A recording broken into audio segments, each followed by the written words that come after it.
Bismillahirrahmanirrahim. Assalamualaikum warahmatullahi wabarakatuh. Dan selamat pagi kepada seluruh pemirsa webinar seri kelima Sinergi Atasi COVID dengan tema tantangan memproteksi ibu hamil dan anak di masa COVID-19. Dan webinar hari ini merupakan webinar episode kelima yang merupakan salah satu bentuk upaya kita bersama untuk meningkatkan awareness tentang peningkatan COVID-19 di Indonesia, khususnya di Kota Makassar. Baiklah Bapak Ibu, saya Wardah dari Sekolah Islam Atira, insya Allah akan menjadi host dan juga moderator untuk webinar kita di hari ini. Dan sebelum kita memulai webinar hari ini, mari kita bersama-sama membaca surah Al-Fatihah.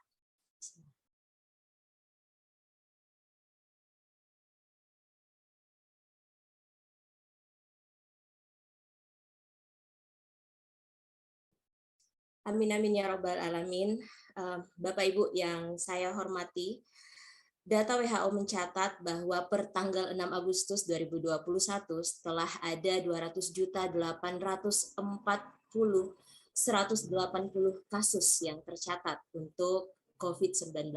Sementara angka kematian sendiri sebesar 4.265.903. Ini adalah data keseluruhan di seluruh dunia. Sementara untuk Indonesia tercatat 3.607.863 kasus konfirmasi positif COVID dan angka kematian 104.010 kasus. Nah, angka ini adalah angka yang sangat tinggi dan diprediksi akan terus meningkat. Tentu saja perlu adanya kesadaran dan juga proteksi yang kita lakukan bersama, baik dari pemerintah maupun kita sebagai warga, agar bisa sama-sama memerangi dan juga terus menghambat virus ini terus tersebar dan kita bisa sama-sama kembali lagi bisa beraktivitas seperti dahulu kala. Nah, kemudian di antara semua jumlah ini ada banyak beberapa kelompok yang harus diberikan proteksi yang khusus, salah satunya adalah ibu hamil dan juga anak-anak. Nah, dari data Perkumpulan Obstetri dan Ginekologi Indonesia sendiri atau POGI mencatat ada 536 ibu hamil yang terkonfirmasi positif sejak April 2020 hingga 2021. Nah, dan angka ini menurut berita lagi setelah kita melihat bahwa angka ini kan terus meningkat karena mengingat varian Delta juga sudah masuk di Indonesia, sehingga tentu saja bisa diprediksi bahwa angka ini akan terus berkembang. Nah, bagaimana dengan anak-anak sendiri? Anak-anak sendiri juga ternyata kasusnya tidak kurang lebih sama. Data mencatat bahwa dari 8 kasus yang terkonfirmasi, salah satu diantaranya adalah anak-anak. Nah, kemudian tentu saja hal ini menjadi pelajaran bagi kita, menjadi sebuah warning bagaimana kita sekarang supaya bisa lebih sama-sama lebih aware dan untuk memproteksi. Kenapa? Karena kondisi ibu hamil adalah kondisi yang memang sangat spesial. Ketika seorang ibu tidak hanya harus memproteksi diri, tetapi juga harus memproteksi janin yang ada dalam kandungannya. Sementara untuk anak-anak sendiri kita tahu bahwa anak-anak adalah usia yang sangat rentan untuk terkena COVID. Kemudian juga karena anak-anak pada dasarnya sangat masih bergantung pada orang tua dan juga orang-orang di sekitar. Terkadang kita orang dewasa ketika melihat anak-anak, karena saking gemasnya kita ingin menyentuh, kita ingin memeluk atau menyentuh mereka tanpa sadar bahwa sebenarnya bisa saja kita menjadi carrier. Nah, kemudian yang menjadi problematika adalah ketika kondisi ibu hamil yang memang sangat harus membutuhkan layanan kesehatan itu harus sangat terbatas. Sehingga perlu tentu strategi bagaimana agar selama 9 bulan ini ibu hamil tetap bisa mendapatkan layanan kesehatan, bisa memproteksi diri, tapi juga bisa memberikan yang terbaik untuk janinnya. Nah, sementara untuk anak-anak sendiri dalam kondisi pandemi sekarang kita bisa melihat bahwa akhirnya karena anak-anak yang merupakan adalah usia-usia memang mobilitas tinggi, mereka harus tetap diproteksi. Sementara tidak semua orang tua atau tidak semua dari kita itu mengetahui bagaimana cara memproteksi tanpa membatasi gerak anak-anak kita. Nah, hari ini alhamdulillah di webinar seri kelima ini kita telah hadir di tengah-tengah kita dua narasumber yang akan membahas tentang bagaimana giat memproteksi ibu hamil dan juga anak selama pandemi COVID-19 ini. Nah, narasumber kita ada yang pertama adalah Dr. Fadli Ananda, kemudian yang akan membahas tentang proteksi ibu hamil di masa COVID-19. Kemudian yang kedua ada Ibu Dr. Syatira yang juga akan membahas tentang bagaimana memproteksi anak-anak selama pandemi. Nah, mungkin tanpa perlu berpanjang lebar, langsung saja akan saya serahkan kepada narasumber kita hari ini. Yang pertama adalah Dr. Fadli Ananda Iskandar ID, yang merupakan dokter spesialis obstetri dan ginekologi di RSIA Ananda Makassar, dan juga merupakan dosen Fakultas Kedokteran Universitas Muslim Indonesia tahun 2015. Kemudian setelah sesi pertama dari Dr. Fadli akan langsung dilanjutkan oleh Dr. Syatira Jalaluddin, SPA MKes. Beliau saat ini merupakan dekan di FKIK UIN Alauddin Makassar, yang akan membahas tentang bagaimana memproteksi anak di COVID-19. Baik, tanpa perlu berpanjang lebar, dengan hormat saya persilahkan kepada Dr. Fadli Ananda. Silakan. Assalamualaikum warahmatullahi wabarakatuh. Selamat siang, salam sejahtera buat kita semua. Yang saya hormati Dr. Syatira Jalaluddin, SPA, Ibu Dekan FKIK UIN, sama moderator dan teman-teman Atira TV yang sedang nonton di YouTube. Hari ini saya dapat tugas nih dari Bu Wardah untuk membawakan tentang kesehatan ibu hamil, bagaimana caranya di masa pandemi COVID-19 ini. Mohon di share screen supaya bisa dibagi. Mungkin dari awal mungkin ya, tentang kesehatan ibu hamil di masa pandemi COVID-19 ini. Memang next kita tahu bersama kalau ibu hamil itu adalah bagaimana kalau dulunya kita berpikir ibu hamil itu cuma mengandung dan melahirkan, makin ke sini kita harus mengetahui bahwa ibu hamil itu adalah upaya untuk menciptakan generasi unggulan harapan bangsa, bukan hanya sekedar mengandung atau melahirkan. Jadi ini sekarang ini hamil yang sekarang ini menentukan nasib bangsa setidaknya 20 sampai 40 tahun ke depan.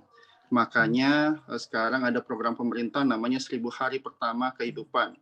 1000 hari pertama kehidupan itu adalah 270 hari dalam kandungan atau 9 bulan dalam kandungan, dan 730 hari di luar kandungan atau 2 tahun setelah lahiran.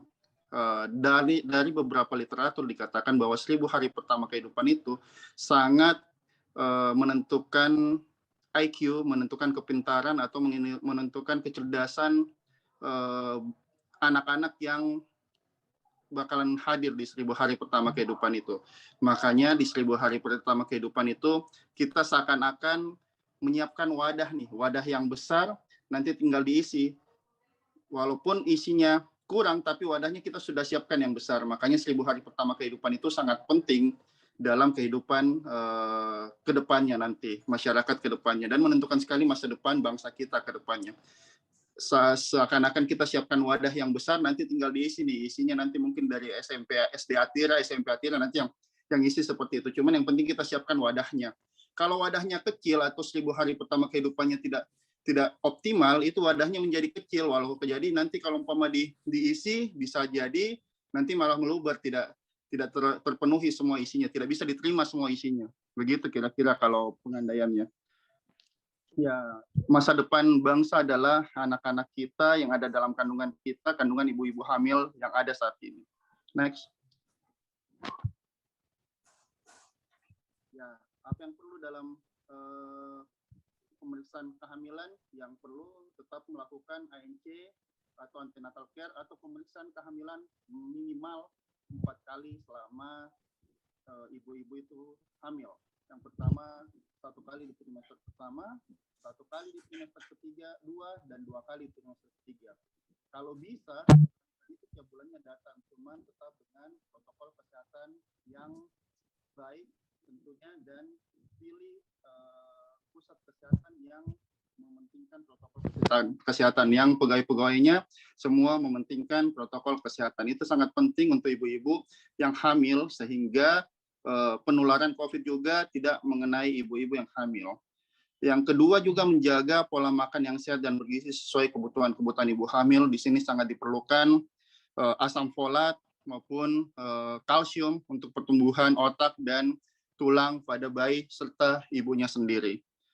Menjaga kesehatan dengan berolahraga ringan dan berjemur di bawah matahari pagi boleh dilakukan, patuhi prokes, dan kita tahu bersama ibu hamil ini cukup rentan terhadap varian baru COVID-19 dan dapat berdampak buruk pada ibu dan bayi jika terinfeksi dan tidak terpantau.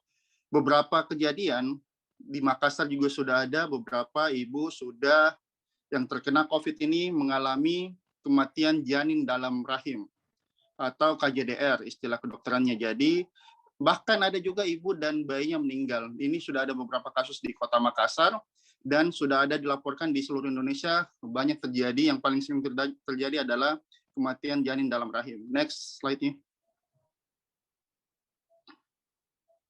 Ya, tentu masa pandemi ini merupakan suatu tantangan bagi ibu dan keluarganya karena ibu hamil ini yang kita tahu sangat cepat terinfeksi virus penyebab COVID-19.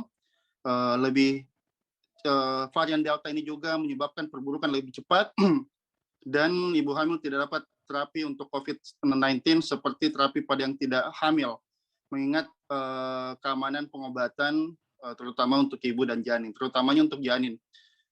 Next.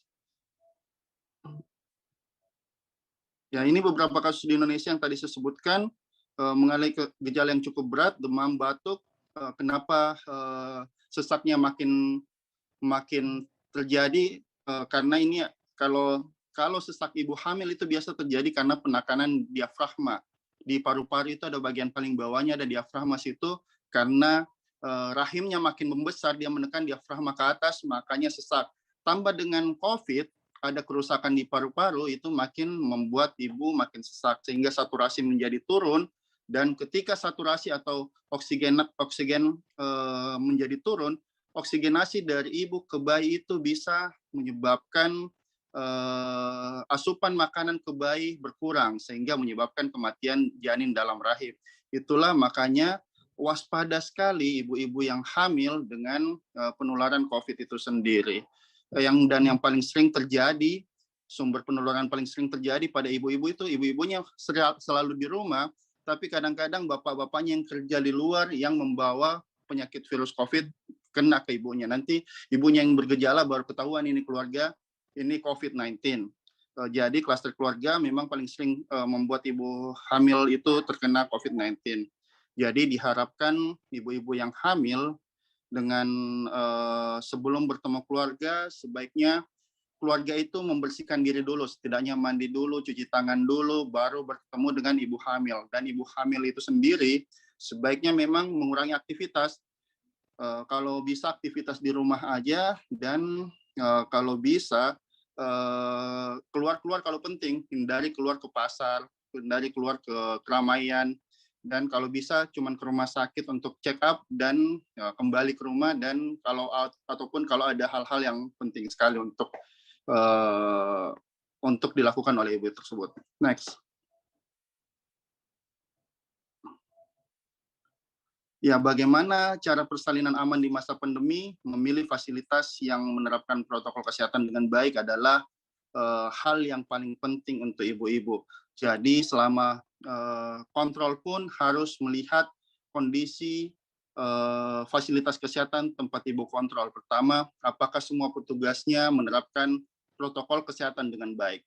Apakah fasilitas kesehatan itu melakukan swab PCR rutin terhadap pegawainya?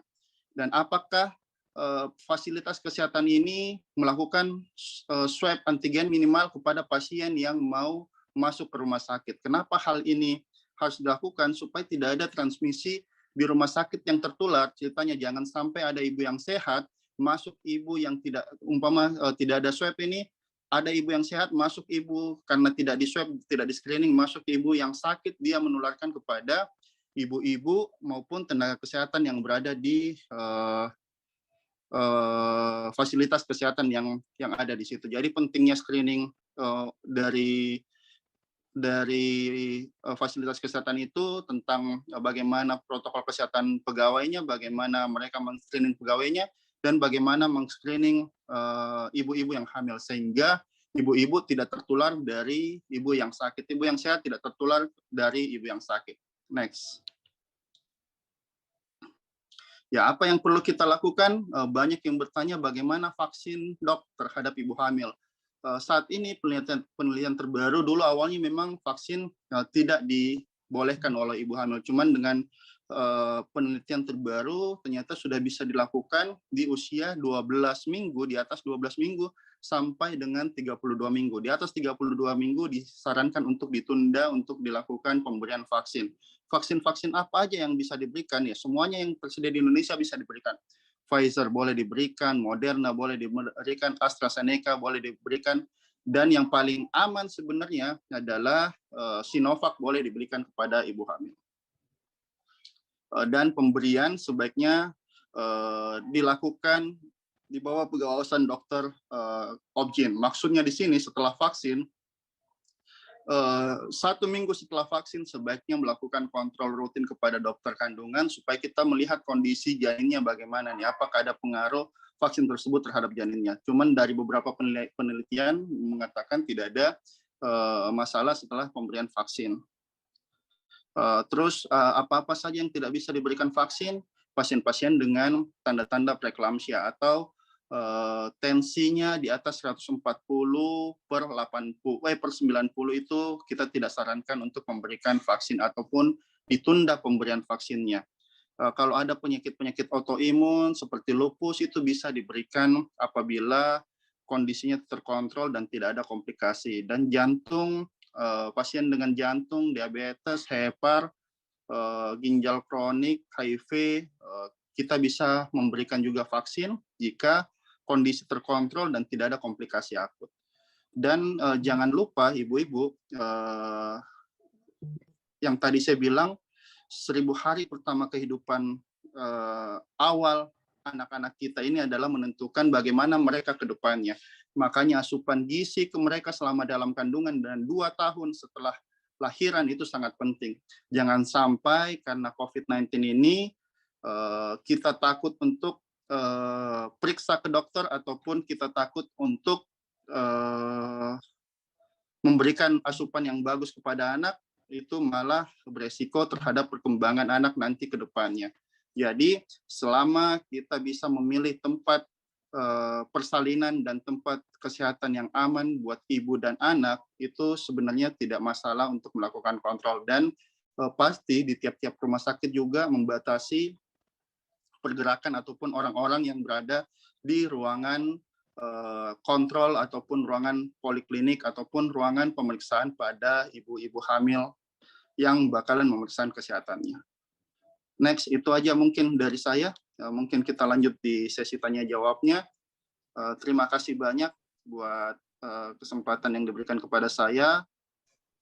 Saya mohon maaf, saya juga masih di ruang operasi ini, jadi saya mungkin mengikuti dengan sambil melakukan kegiatan yang saya harus lakukan di rumah sakit. Terima kasih banyak. Assalamualaikum warahmatullahi wabarakatuh. Waalaikumsalam warahmatullahi wabarakatuh. Baik, terima kasih banyak dokter ya. Masya Allah, ini selagi ada di dalam ruang operasi masih bisa sharing dengan kita di pagi hari ini. Semoga berkah dok. Terima kasih.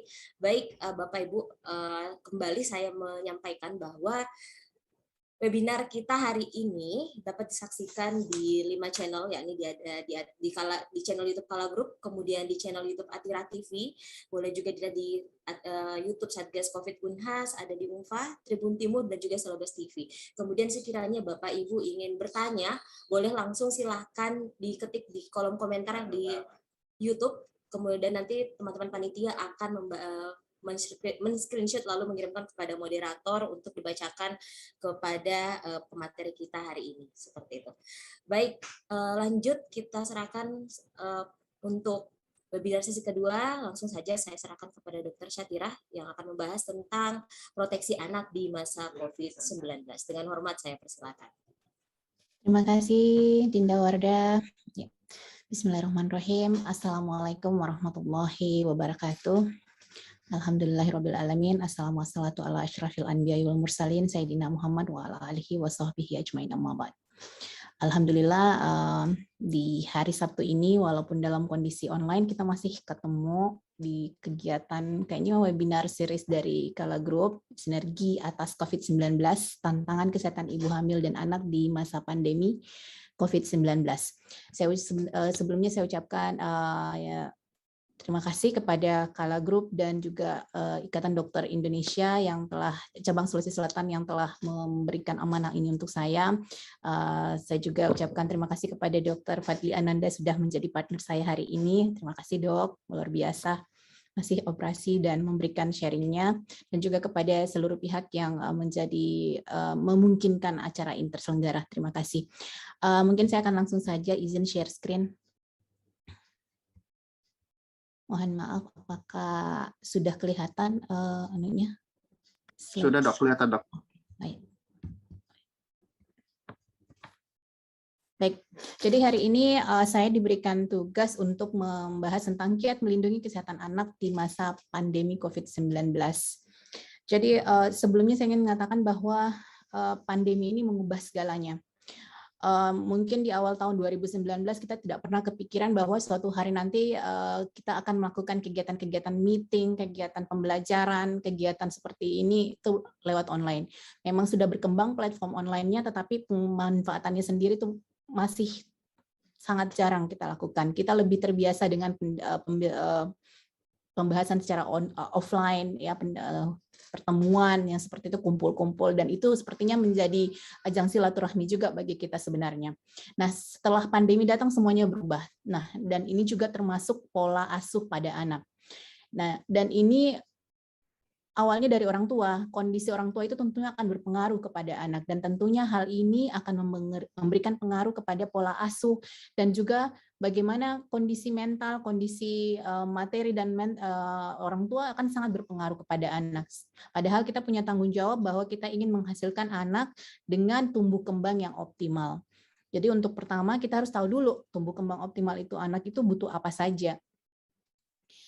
Faktanya bahwa sampai tanggal 6 Agustus 2021 secara global ini sudah 200.840.180 kasus konfirmasi COVID-19 secara global. Kematiannya sudah sampai 4.265.903 kematian. Dan seiring dengan itu proses vaksin ini yang digencar-gencarkan sudah sampai 3 miliar dosis vaksin telah diberikan. Itu secara worldwide, ya, secara global. Sedangkan di Indonesia sendiri kasus konfirmasinya sudah sampai 3 jutaan dengan angka kematian 104.000. Ya, memang vaksinasi kita masih agak jauh, masih 69 juta dibandingkan jumlah penduduk kita yang berapa ratus juta. Jadi masih jauh lah kita punya target pencapaian. Ini sebenarnya yang harus kita gencarkan, masalah vaksinasi ini. Nah, mungkin sedikit sebelum saya sampai ke masalah hal-hal yang harus kita lakukan, mungkin saya akan bahas dulu sedikit sebenarnya kebutuhan dasar anak untuk tumbuh kembang itu apa. Jadi kita selalu dengar 3A, asah, asih, asuh. Ini selalu menjadi slogannya kami di bagian anak. Jadi mereka membutuhkan asuh, asah, dan asihnya. Nah, kalau asuh itu apa? Nah, asuh itu berkaitan dengan kebutuhan fisik biologis. Jadi anggap saja ini sebagai kebutuhan primernya anak. Dia butuh sandang, pangan, dan papan.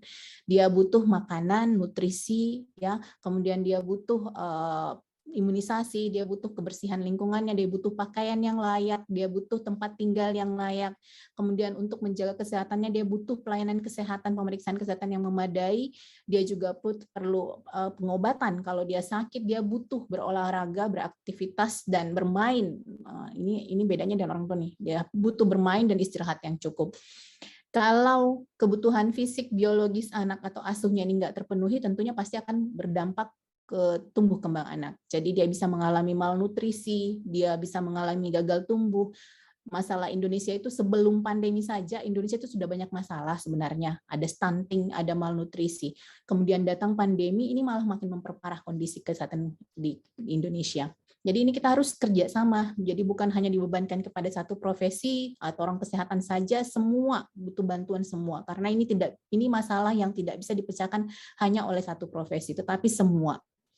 Ini untuk kebutuhan primernya, fisik, biologisnya. Dia butuh makan nutrisi yang bermakna. Kita semua tahu, kita semua paham. Tetapi apakah kita mengamalkan? Belum tentu. Kita sering melihat anak-anak, kita sering membandingkan anak-anak. Jadi kalau misalnya ada bayi umurnya sama, terus misalnya berat badannya beda, kita sering bandingkan. Kita maunya dia cabi-cabi, montok-montok. Padahal belum tentu yang itu bagus. Jadi itu seperti itu. Karena ketidakpahaman kita. Jadi yang harus dipahamkan dulu ini orang tua. Dia butuh apa sih sebenarnya? Dan bagaimana cara penilaiannya? Nah, kemudian dia butuh kasih sayang dan emosi. Jadi seperti yang dibilang Dokter Fadli tadi, bahwa proses kasih sayang itu sudah mulai terbentuk, sudah perlu dilakukan di pupuk sejak masa dalam kehamilan. Jadi betul sekali ada yang namanya 1000 hari awal kehidupan, dan itu adalah golden period dari perkembangan tumbuh kembang anak. Jadi kalau dalam kandungan sudah bermasalah, maka dia akan lahir juga ada masalahnya, karena apa-apa masalah yang terjadi pada saat dalam kehamilan itu bisa berimbas ketika dia lahir dan ketika dia dalam 1000 hari pertama itu. Jadi sudah harus diperhatikan. Jadi memang ibu hamil dan anak yang lahir ini, bayi ini tidak bisa dipisahkan. Apapun yang terjadi itu semuanya harus dipersiapkan. Oleh karena itu memang mempersiapkan manusia yang cerdas, kemudian berkualitas, itu bukan nanti setelah dia lahir, tetapi jauh pada saat proses konsepsi kita sudah mulai harus berpikir bagaimana kita ingin menghasilkan anak yang berkualitas. Artinya prosesnya itu sudah dimulai, ikhtiarnya itu sudah dimulai sejak dalam kehamilan, bukan nanti setelah dia lahir. Nah, ini pada awal kehidupannya anak-anak mutlak memerlukan ikatan yang erat, serasi, dan selaras dengan ibunya ya untuk menjamin tumbuh kembang fisik, mental, dan psikososial anak yang baik. Jadi anak-anak itu perlu rasa aman, jadi perlu diberikan contoh yang baik, karena anak adalah peniru yang baik. Kemudian dia berikan motivasi. Jadi kalau dia salah, ya diberikan contoh yang baiknya bagaimana. Dan kalau dia melakukan sesuatu yang baik, berikan reward. Kadang-kadang orang tua paling suka marah, memberikan mungkin karena pola pengajaran kita dulu paling sering memberikan kritik tetapi tidak memberikan solusi. Padahal anak-anak ini butuh solusi yang membangun ya. Dalam kondisi seperti ini pun, dalam kondisi pandemi seperti ini, sebenarnya kalau masalah kritik semua orang bisa menjadi kritisi, tetapi tidak semua orang bisa memberikan solusi. Padahal dalam kondisi seperti ini yang kita butuhkan adalah solusi. Ya, solusi karena sebelum tadi ini bukan kerja satu orang, bukan kerja satu departemen, tetapi semua orang, kemudian kerja sama semua orang, keterlibatan semua orang sangat dibutuhkan. Jadi memang kalau misalnya mau berjalan jauh ya memang harus banyak orang. Kemudian yang berikutnya asah, stimulasi dini. Anak lahir sudah ada otak, tapi proses sinaptisasi, proses itu sinaptisasi atau saraf-sarafnya itu nyambung-nyambung semua itu perlu stimulasi, perlu diasah. Nah, stimulasi ini untuk mengembangkan sedini mungkin kemampuan sensorik, motorik, emosi, sosial, bicara, kognitif, kemandirian, kreativitas, kepemimpinan, moral, dan spiritual anak. Jadi, kalau dalam anak itu biasanya kita mengambil 4 ranah, motorik kasar, motorik halus, bahasa, dan personal sosial. Inilah yang kita pantau perkembangannya. Jadi, dan ini terjadi stimulasi dini itu terjadi di awal-awal tadi. Kembali lagi ke 1000 hari awal kehidupan tadi. Ketika dia lahir, dia harus diberikan stimulasi. Stimulasinya itu disesuaikan dengan umurnya. Jadi makanya kalau tidak kita melihat mainan anak-anak itu, sebenarnya ada unsur pembelajaran di situ. Dan itu dibuat berdasarkan penelitian. Oh, ternyata anak umur 3 bulan mungkin perlu yang icik-icik aja. Kenapa? Karena dia warnanya macam-macam, terus melatih untuk melihat dan mendengar misalnya. Beda dengan anak umur 1 tahun misalnya diberikan balok-balok untuk menyusun. Jadi jenis permainannya itu berbeda karena disesuaikan dengan tahap umur perkembangannya. Jadi kira-kira seperti itu. Dan itu sudah melalui penelitian yang panjang. Dan ini harus dilakukan sedini mungkin. Nggak bisa terlambat, karena kalau terlambat berarti catch up-nya nanti akan terlambat juga. Jadi memang sangat-sangat kompleks, kemudian perlu melibatkan juga seluruh anggota keluarga. Tidak hanya dibebankan kepada ibu, karena ibu yang di rumah, ibu yang punya tanggung jawab, semuanya si ibu. Mulai dari masak, keluarga, kemudian termasuk dengan pendidikan anak. Semua orang punya kontribusi dalam perkembangan anak. Kalau dia extended family, berarti termasuk kakeknya, neneknya, tantenya, ya semuanya ikut berpartisipasi dalam tumbuh kembang anak. Si kakak juga, si adik, si kakaknya juga ikut berpartisipasi. Jadi ini bukan kerja satu orang. Sekali lagi, membesarkan anak butuh bantuan banyak pihak. Jadi jangan hanya dibebankan kepada si ibu, apalagi kalau si ibunya juga sudah kerja, sudah sekolah, kesian si ibu. Jadi adalah saatnya kita memahami bahwa tanggung jawab ini adalah tanggung jawab membesarkan anak ini adalah tanggung jawab bersama, ya seperti itu kira-kira. Nah, ketika pandemi menyerang, ketika anak-anak diminta untuk di rumah aja. Kalau saya hitung-hitung, kita mulai di rumah aja itu Maret 2020. Jadi saya ingat. Jadi anak saya selesai sudah masuk kelas 6, selesai waktu itu tidak ada ujian nasional, masuk SMP. Jadi walhasil sekarang sudah naik kelas 2 SMP. Ternyata dia belum pernah lihat kelasnya, belum pernah lihat sekolahnya, hanya waktu awal-awal saja, tapi setelah itu nggak pernah. Jadi naik kelas ini 1 tahunan ini nggak pernah lihat kelasnya, hanya melalui lihat virtual. Jangan dikira anak-anak juga sebel, anak-anak juga bosan dengan kondisi seperti itu. Tapi mau gimana lagi? Nah, dari sisi anak tentunya ada bosan, lelah berada dalam rumah, waktunya relatif lama, bayangkan 24 jam harus di rumah terus, padahal dulunya mungkin separuh harinya dihabiskan di sekolah. Nah, kemudian setelah itu ada lagi tambahannya, lesnya kemana-mana segala macam. Nah, ini semuanya total berhenti. Kemudian kondisi kesehatan, harus selalu menerapkan perilaku hidup bersih dan sehat. Kalau sebelumnya kita memang memperlakukan perilaku hidup bersih dan sehat, sekarang kayaknya ibaratnya itu drill-nya itu lebih tinggi lagi. Jadi ini tentunya menjadi beban juga kepada anak. Kemudian belum lagi masalah ekonomi. Semua berubah. Mungkin yang agak stabil paling yang pegawai negeri, tetapi yang lain pasti akan terkendala dengan masalah ekonomi, ya. Kemudian screen time berlebihan. Ini juga yang menjadi masalah. Dampaknya banyak sekali, gangguan kesehatan mata, kemudian banyak anak-anak karena screen time-nya terlalu tinggi akhirnya malas bergerak. Jadi otomatis makan saja yang masuk inputnya lebih banyak daripada yang outputnya. Screen time berlebihan, gadget, TV, dan itu sangat membebani juga. Kemudian kondisi kerentanan kondisi anak, ya tidak semua orang berada dalam keluarga yang harmonis, yang tidak mengenal yang namanya kekerasan. Ada kadang-kadang dalam keluarga yang juga menggunakan kekerasan sebagai salah satu cara berkomunikasi, dan ini tidak bisa kita pungkiri. Kemudian gap antara orang tua dan anak, psikis dan fisiknya, kualitas pengasuhannya. Nah, dari sisi orang tua, tentunya yang pertama langsung berpikiran adalah ekonomi. Gimana menghidupi keluarga yang dengan kondisi pandemi yang semuanya berkurang segala macam. Nah, tentunya harus pikir macam-macam nih. Kemudian kondisi kesehatan dan perilaku hidup sehatnya orang tua juga, ya mau tidak mau tetap harus keluar. Nah, gimana kalau nggak keluar nggak dapat uang? Nah, ini lagi yang menjadi masalah. Karena bisa saja seperti yang dikatakan Dr. Fadli tadi, ibu hamilnya, anaknya mungkin nggak keluar, tapi orang lain keluar sehingga membawa penyakit. Akhirnya terjadilah klaster keluarga. Kemudian jumlah anak dalam keluarga, orang tua bekerja, kalau bisa dikatakan sejak WFH kayaknya lebih sibuk menurut saya. Kenapa? Karena orang jadi tidak kenal waktu. Kapan saja kerjaan datang. Orang meeting juga bisa sampai malam karena dengan WFH.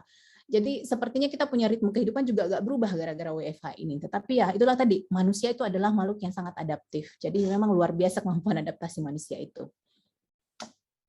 Ini tadi kondisi ideal versus kondisi saat ini. Kebutuhan anak, dia perlu bermain. Outside, indoor dan outdoor. Kemudian dia butuh belajar, mengeksplorasi sekitar, bersosialisasi, karena ini sangat penting bersosialisasi. Menyukai kegiatan outdoor. Nah, kondisinya ruang gerak terbatas, ruang belajarnya cuma di laptopnya doang, kemudian tempat bermain yang nggak ada, dengan siapapun cuma interaksi virtual seperti ini. Waktunya, kemudian aturan prokes dan lain-lain. Jadi memang kondisinya sangat-sangat berbeda jauh dari yang ideal yang sebelumnya kita anut. Jadi memang sih pandemi yang lama membuat anak jadi jenuh, stres, bingung, ya, tidak tenang, tidak bahagia. Dengan kata lain, sebenarnya pandemi memberi dampak pada kehidupan secara keseluruhan, termasuk tumbuh kembang anak. Dan bukan hanya anak kita, semuanya juga mengalami, semua orang tua mengalami. Jadi Anda tidak sendiri. Anda tidak sendiri. Jadi, nah masuklah intinya, apa yang harus dilakukan? Tentunya selalu didengungkan yang penting adalah ya tadi protokol 6M ini, ya. Jadi adalah kita harus mengajarkan kepada anak. Mau tidak mau ini menjadi tugas orang tua untuk mengajarkan, memberitahu tentang protokol kesehatan. Untuk anak-anak yang sudah besar-besar itu oke lah mereka bisa dengan diberitahu orang tua, kemudian diperkuat oleh dengan dari informasi digital. Tapi kalau anak-anak yang kecil, kita harus memberikan contoh. Karena sebelumnya saya bilang tadi satu kali lagi bahwa anak adalah peniru yang baik. Jadi kita harus memberikan contoh. Memberikan contohnya yang benar. Kalau kita memberikan contohnya nggak benar, yang diikuti yang tidak benar. Jadi seperti itu, kita harus memberikan contoh. Membiasakan anak untuk memakai masker, sering mencuci tangan. Jadi dulu kita makan cuci tangan ketika mau makan saja. Sekarang cuci tangannya harus lebih sering. Kemudian tidak boleh kita menyentuh wajah dan wajah dengan tangan sebelum mencuci tangan. Kemudian pakai masker yang benar, jaga jarak. Jadi harus memang kita mengajarkan ini kepada anak, menghindari mobilisasi yang kalau tidak perlu. Jadi kalau tidak perlu amat keluar ya nggak usah bawa anaknya ya. Seperti itu. Kemudian menghindari makan bersama. Dan itu tadi seperti juga dikatakan Dokter Fadli tadi, pastikan dulu sebelum kalau kita dari luar, sebelum kita kontak dengan anggota keluarga di rumah, mandi dulu, pokoknya bersihkan dulu semua barang-barang. Barang-barang harus yang dipakai keluar tersingkirkan dulu, direndam air sabun segala macam, baru dicuci segala macam. Jadi memang kita harus melakukan tindakan-tindakan hal-hal new normal inilah yang harus kita perdalam, kita harus kembangkan. Kemudian, ya ini soal pertumbuhan. Dulu kita taunya ada buku kartu ibu dan anak, buku KMS ya, kartu menuju sehat. Ada juga sekarang KIA, buku KIA-nya itu bisa di-download. Nah, di dalam buku itu sebenarnya sudah lengkap informasi tentang ibu hamil dan untuk tumbuh kembang anak. Jadi ada kurva pertumbuhan, ada jenis-jenis makanan, ada tanda-tanda bahaya untuk kapan harus dibawa ke rumah sakit, kemudian kartu imunisasi lengkap di situ. Dulu kan harus ke puskesmas kalau mau dapat ini buku, tapi sekarang semuanya bisa di-download, kita bisa print sendiri. Kemudian dalam buku itu kita harus mencatat pertumbuhan anak kita. Bulan ini setelah dia usia 2 bulan misalnya berat badannya berapa, tinggi badannya berapa, ya panjang badannya berapa, lingkar kepalanya bagaimana, kemudian bagaimana perkembangannya, dia sudah sampai tahap ini bisa tidak. Itu yang bisa kita lakukan sebagai orang tua. Kenapa? Karena kita harus proaktif ya. Kita agak terbatasi, kita agak takut bawa ke rumah sakit, tetapi kita lah yang harus aktif dalam memantau perkembangan tumbuh kembang anak kita. Jadi sekarang medianya banyak. Jadi harus rutin. Jadi untuk melihat apakah anak kita tumbuh atau tidak, kita harus tahu dulu jarak mengisi itu kurvanya. Dan itu sebenarnya bisa kita lakukan. Kita hanya tinggal tahu umurnya berapa, kemudian berat badannya berapa, panjang badannya berapa, diplot, ditaruh di titik itu kurvanya. Dan setiap bulan kita ukur, kita bisa melihat apakah dia kurvanya mengikuti yang normal ataukah dia malah melandai. Kalau dia melandai artinya tidak terjadi proses pertumbuhan. Inilah yang harus menjadi bahan perhatian kita. Jadi memang sebenarnya orang tua lah yang pertama kali menyadari anaknya ada masalah atau tidak. Ya bukan orang lain, bukan dokternya, tetapi orang tua lah yang seharusnya memahami pertama masalahnya anaknya itu di mana. Kemudian jadwal imunisasi. Dulu waktu awal-awal pandemi jadwal imunisasi sempat dimundurkan semua karena takut pandemi. Tetapi kemudian setelah melihat kondisi pandemi tidak bisa dihentikan dan terus berjalan, akhirnya mau nggak mau kita tetap melakukan jadwal imunisasi sesuai dengan jadwalnya. Cuma kita perlu adjustment.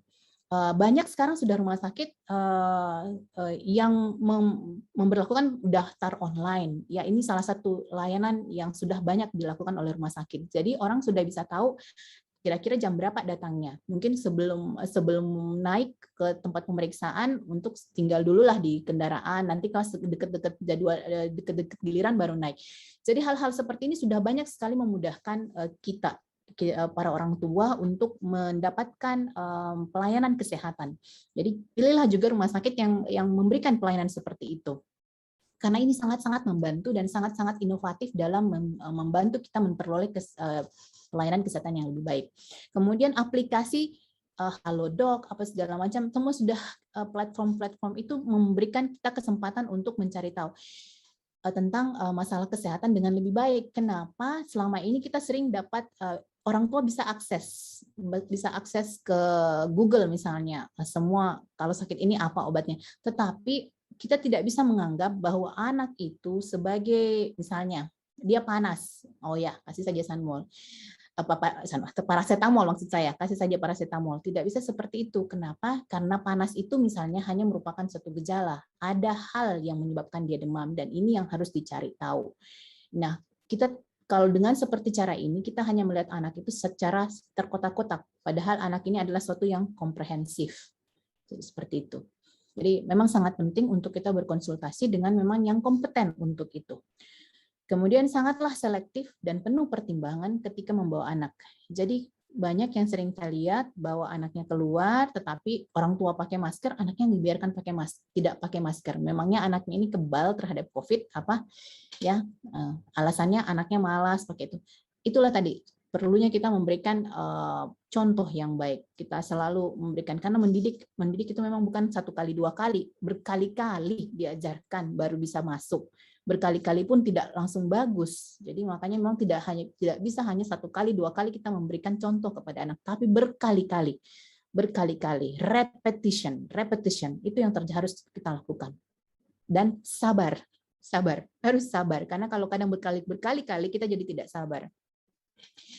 Kemudian ini lagi, batasi screen time. Jadi ketika dia masuk di sekolah online misalnya, berarti harus kita batasi. Kamu sekolah online dari jam segini sampai jam segini. Sudah itu berhenti, istirahat, ya, istirahat. Nanti kerja tugasnya apa segala macam, baru bisa screen time lagi. Karena kalau tidak dibatasi, banyak yang mengeluh matanya bermasalah, mata lelah, ya, kemudian minusnya meningkat segala macam itu. Jadi harus batasi screen time, more green time. Jadi green time itu seperti dia keluar, kemudian melihat yang hijau-hijau, bikin memandang jauh, karena kan kalau misalnya kita lihat komputer memandang dekat sekali, terus jadi sekarang otot matanya bisa lelah, jadi dia harus memandang yang green, hijau-hijau dan jauh-jauh. Kemudian aktivitas fisik, tidak bisa dipungkiri, harus dilakukan aktivitas fisik, karena dengan adanya pandemi, anaknya duduk nonton saja, belajar saja, makan terus, tidak ada batasan, akhirnya terjadilah banyak yang obes atau overweight ketika pandemi. Istirahat yang cukup. Kemudian perhatikan juga keluhan fisik anak. Jadi kalau anak mengatakan ada keluhan, kita harus perhatikan, bilang, kita jangan selalu bilang, tidak apa-apa, Ji, itu tidur saja. Nah, tidak seperti itu. Kita harus memastikan keluhan fisiknya ini tidak ada berhubungan dengan hal-hal yang lebih berat. Dan yang penting juga menjaga kesehatan mental anak dengan mengaplikasikan unsur-unsur agama di dalam kehidupan sehari-hari. Jadi mungkin family time-nya lebih banyak dengan mengikut sertakan unsur agama dalam proses pendidikan. Nah, ini yang saya mau sedikit bahasakan, bahwa dengan adanya pandemi, kita orang tua harus mengupgrade. Jadi kita harus mengupgrade kecerdasan baru menghadapi new normal, technological. Dulu kita nggak pernah tahu yang namanya Zoom. Sekarang sudah canggih semua, orang semua pada tahu Zoom, ya. Kemudian searching segala macam. Ini yang harus kita pahami. Kemudian kontekstual, bagaimana memposisikan diri kita dengan kondisi yang ada, dengan beradaptasi lah. Kemudian sosial dan emosional. Kita harus ingat bahwa masalah ini bukan hanya kita yang merasakan, tetapi juga dirasakan orang-orang lain dengan berbagai derajat yang berbeda. Jadi kita tidak bisa menyamakan masalah setiap keluarga itu sama. Jadi masalahnya keluarga yang satu dengan keluarga yang lain bisa berbeda dengan derajat yang berbeda, dan ini kita harus mampu memahaminya. Kemudian generatif, kita harus mampu melihat secara gamblang, secara besar ini masalah, ya. Jadi dan melakukan eksploratif transformasional. Jadi kita harus keluar dari zona nyamannya kita, berusaha untuk mengembangkan sesuatu yang baru. Tidak jarang kami temukan ibu-ibu yang memang berpotensi di rumah karena sering-sering di rumah, daripada pesan makanan terus akhirnya melakukan perubahan, bikin makanan sendiri, dan ternyata itu bisa dijual. Jadi perubahan dan moral, tentunya kita harus merubah moral kita, bahwa kita tidak mengambil keuntungan dari pandemi ini, tetapi kita berusaha untuk keluar dari pandemi bersama-sama dengan jalan yang baik, ya. Karena saya tahu pasti semua mengalami dampaknya, dan ini harus dimulai dengan orang tua yang akan diturunkan kepada anak, karena anak adalah peniru yang luar biasa.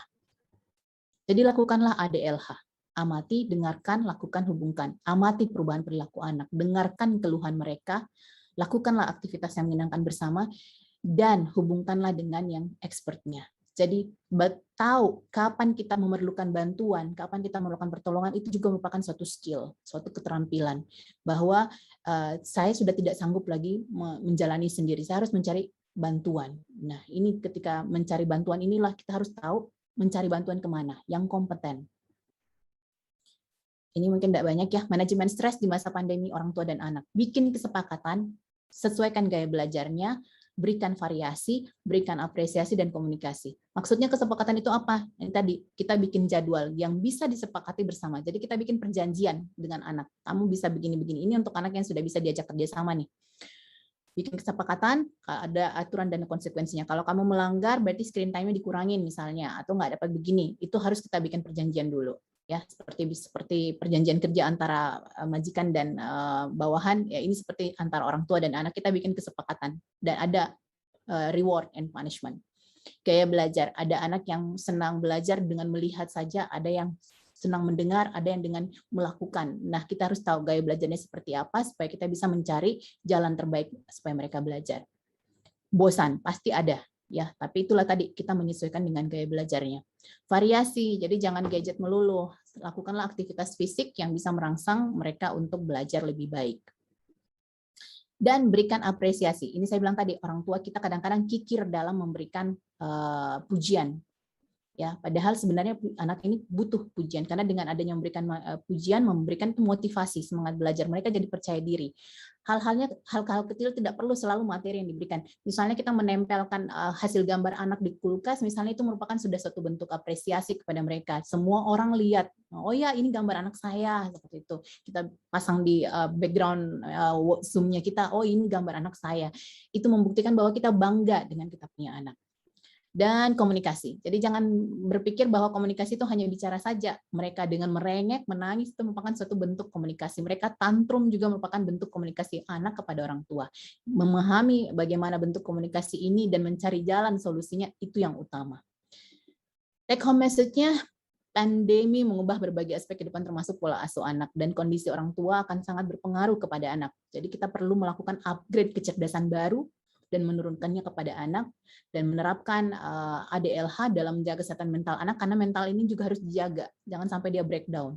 Kemudian melakukan manajemen stres antara anak dan orang tua selama masa pandemi, dan ingatlah bahwa Anda tidak sendiri dalam menghadapi pandemi, jadi mari keluar dari pandemi bersama-sama dengan memperlakukan kita punya kecerdasan baru, moral kita yang baik, ya kita sama-sama ingin selamat.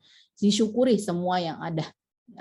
Kita bisa bangun di rumah, tidak berada dalam kamar isolasi, masih menggunakan oksigen dalam kondisi normal, tidak perlu bantuan oksigen cari kemana-mana, itu sudah suatu hal yang harus kita syukuri luar biasa. Saya kira itu saja yang saya bisa sampaikan. Mohon maaf, ini bukan tidak berarti kami lebih tahu, tetapi ini hanya mungkin membrainstorming saja.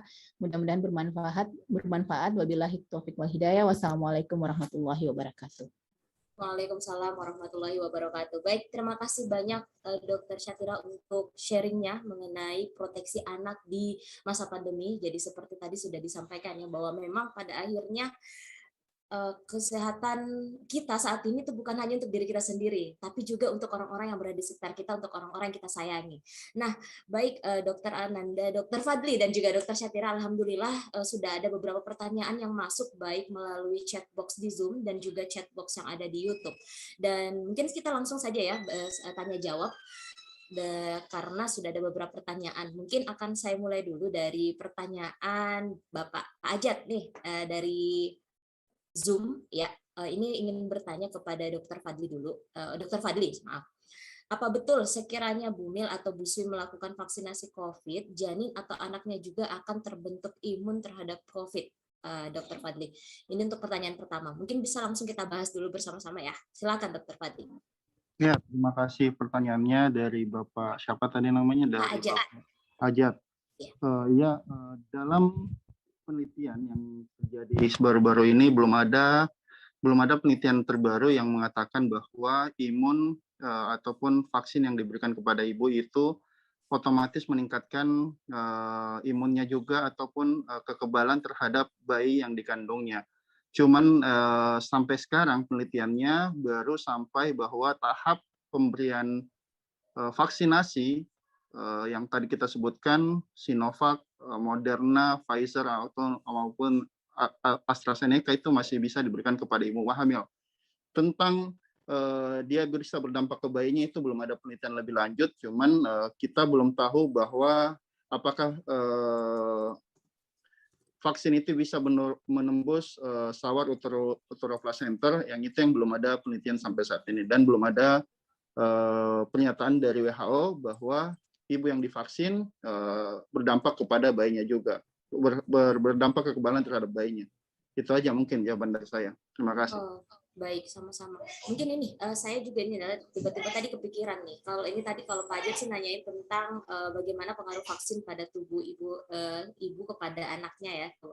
Nah, gimana tentang pengaruh, anggaplah ya dokter, misalnya ketika seorang ibu hamil terjangkit COVID, apakah itu juga bisa menular kepada anaknya? Begitu pula ketika bayi yang apakah ada bayi yang baru lahir yang bisa langsung terkonfirmasi positif karena dari ibunya? Mungkin bisa dulu sebelum kita pindah ke pertanyaan selanjutnya. Terima kasih banyak yang tadi dijelaskan kalau COVID itu resikonya bisa sampai berarti menembus saur plasenta, bisa sampai bayinya juga meninggal dalam rahim atau KJDR. Dan penelitian bisa mengatakan bahwa ibu yang COVID, kalau anaknya hamil belum tentu anaknya juga COVID, tapi dengan pada saat menyusui ataupun pada saat dia memberikan ASI pada anaknya, apabila salah pada penyapihan itu bisa menyebabkan tertular anak COVID itu kepada anaknya, dari ibu kepada anaknya. Oke, berarti memang masalahnya juga kan ketika seorang ibu tertular, memang akhirnya ini ya menjadi memang lagi apa ya, semacam sebuah simalakama ketika ini terkonfirmasi positif, karena akhirnya ketika menyusui itu juga disitulah proses transfer virus itu bisa ke anak ya dokter ya, seperti itu. Iya, betul. Oke. Tapi selama ibunya menerapkan protokol kesehatan, pakai masker dan saat menyusui sebenarnya, dan paling aman adalah memberikan diperah ASI-nya baru diberikan kepada bayinya. Oke, mungkin baik. itu. Terima kasih. Oke, terima kasih banyak Dokter Fadila, luar biasa. Memang kondisi ini benar-benar menantang ya buat semuanya. Oke, mungkin kita bisa lanjut ke pertanyaan selanjutnya ya. Saya ingin membacakan pertanyaan dari Ibu Ayu Masari kepada Dokter Syatira. Nah, yang juga ada untuk pertanyaan Dokter Fadli. Yang pertama, bagaimana cara menghadapi kelelahan orang tua di masa pandemi nih, Dok? Salah satunya aktivitas yang dapat menguras energi orang tua pada masa pandemi adalah menemani sang anak mengikuti kelas online dan lain-lain. Jadi ya seperti itu tadi, orang tua harus menjalankan banyak pekerjaan dan juga harus menjalankan fungsi sebagai orang tua. Mungkin ada cara yang bisa dilakukan untuk mengatasi kelelahan. Kemudian untuk Dokter Fadli, masih dari Bu Ayu, haruskah ibu hamil mempertimbangkan proses persalinan di rumah atau ada lokasi alternatif lainnya daripada rumah sakit? Mengingat saat ini di rumah sakit sudah cukup rentan. Silakan dokter, mungkin dimulai dari Dokter Syatira dulu. Baik, terima kasih banyak, luar biasa pertanyaannya ya. Jadi memang kelelahan pada orang tua. Ini memang karena kita jadi dituntut dengan multitasking. Jadi walaupun kita WFH, tetapi tetap saja kita seperti kelebihan kerjaan ya. Apalagi kalau ketika kita Zoom meeting dan diharuskan selalu on kamera. Nah ini jadi kadang-kadang tidak bisa melakukan hal-hal yang lain. Ya, seandainya bisa melakukan hal yang lain mungkin ya oke lah. Tapi yang paling penting kita sadari bahwa jangan mengajar anak dalam kondisi fisik dan mental yang lelah. Kenapa? Karena kita akan menjadi tidak sabar, dan ketika tidak sabar kita punya akan gampang membentak, akan gampang memarahi. Jadi kalau dalam kondisi itu take a break, berhenti dulu, kemudian hilangkan dulu kepenatan. Kepenatan kita itu tidak hanya bisa dihilangkan dengan tidur, misalnya bisa dengan tidur, bisa dengan mengerjakan sesuatu yang menyenangkan bagi kita. Intinya adalah kita memperbaiki mood. Karena ketika kita dalam kondisi lelah dan capek, kemudian kita harus ngajar anak, itu pasti tidak akan tingkat kesabarannya kita tidak akan bagus. Kemudian kita harus ingat bahwa mengajar anak itu bukan tidak sama seperti mengajar orang dewasa yang mungkin 1 kali 2 kali udah paham. Ini tingkat pemahaman anak itu bisa berkali-kali kita mengajarkan. Maksudnya kita berkali-kali kita mengulang repetisi dan repetisi berkali-kali ini akan menambah kita punya stres, kelelahan kita. Jadi kalau sudah lelah ditambah dengan lelah mengajar anak, akhirnya apa, kita jadi break. Jadi kita jadi tidak bisa mengontrol, akhirnya marah, membentak, anak-anak terluka. Jadi kalau dalam kondisi lelah, berhenti dulu, berikan dulu. Bapak, Ibu lelah dulu, sebentar ya, baru kita lagi. Jadi cooling down dulu. Jadi tenangkan dulu perasaan, perbaiki mood. Karena kalau tidak nanti kita akan mengajarkan kepada anak prinsip mood-mutan. Jadi dan kita paling tidak suka sama orang yang mood-mutan seperti itu, ya. Jadi satu. Yang kedua, kita juga harus memahami bahwa tuntutan saat ini memang luar biasa.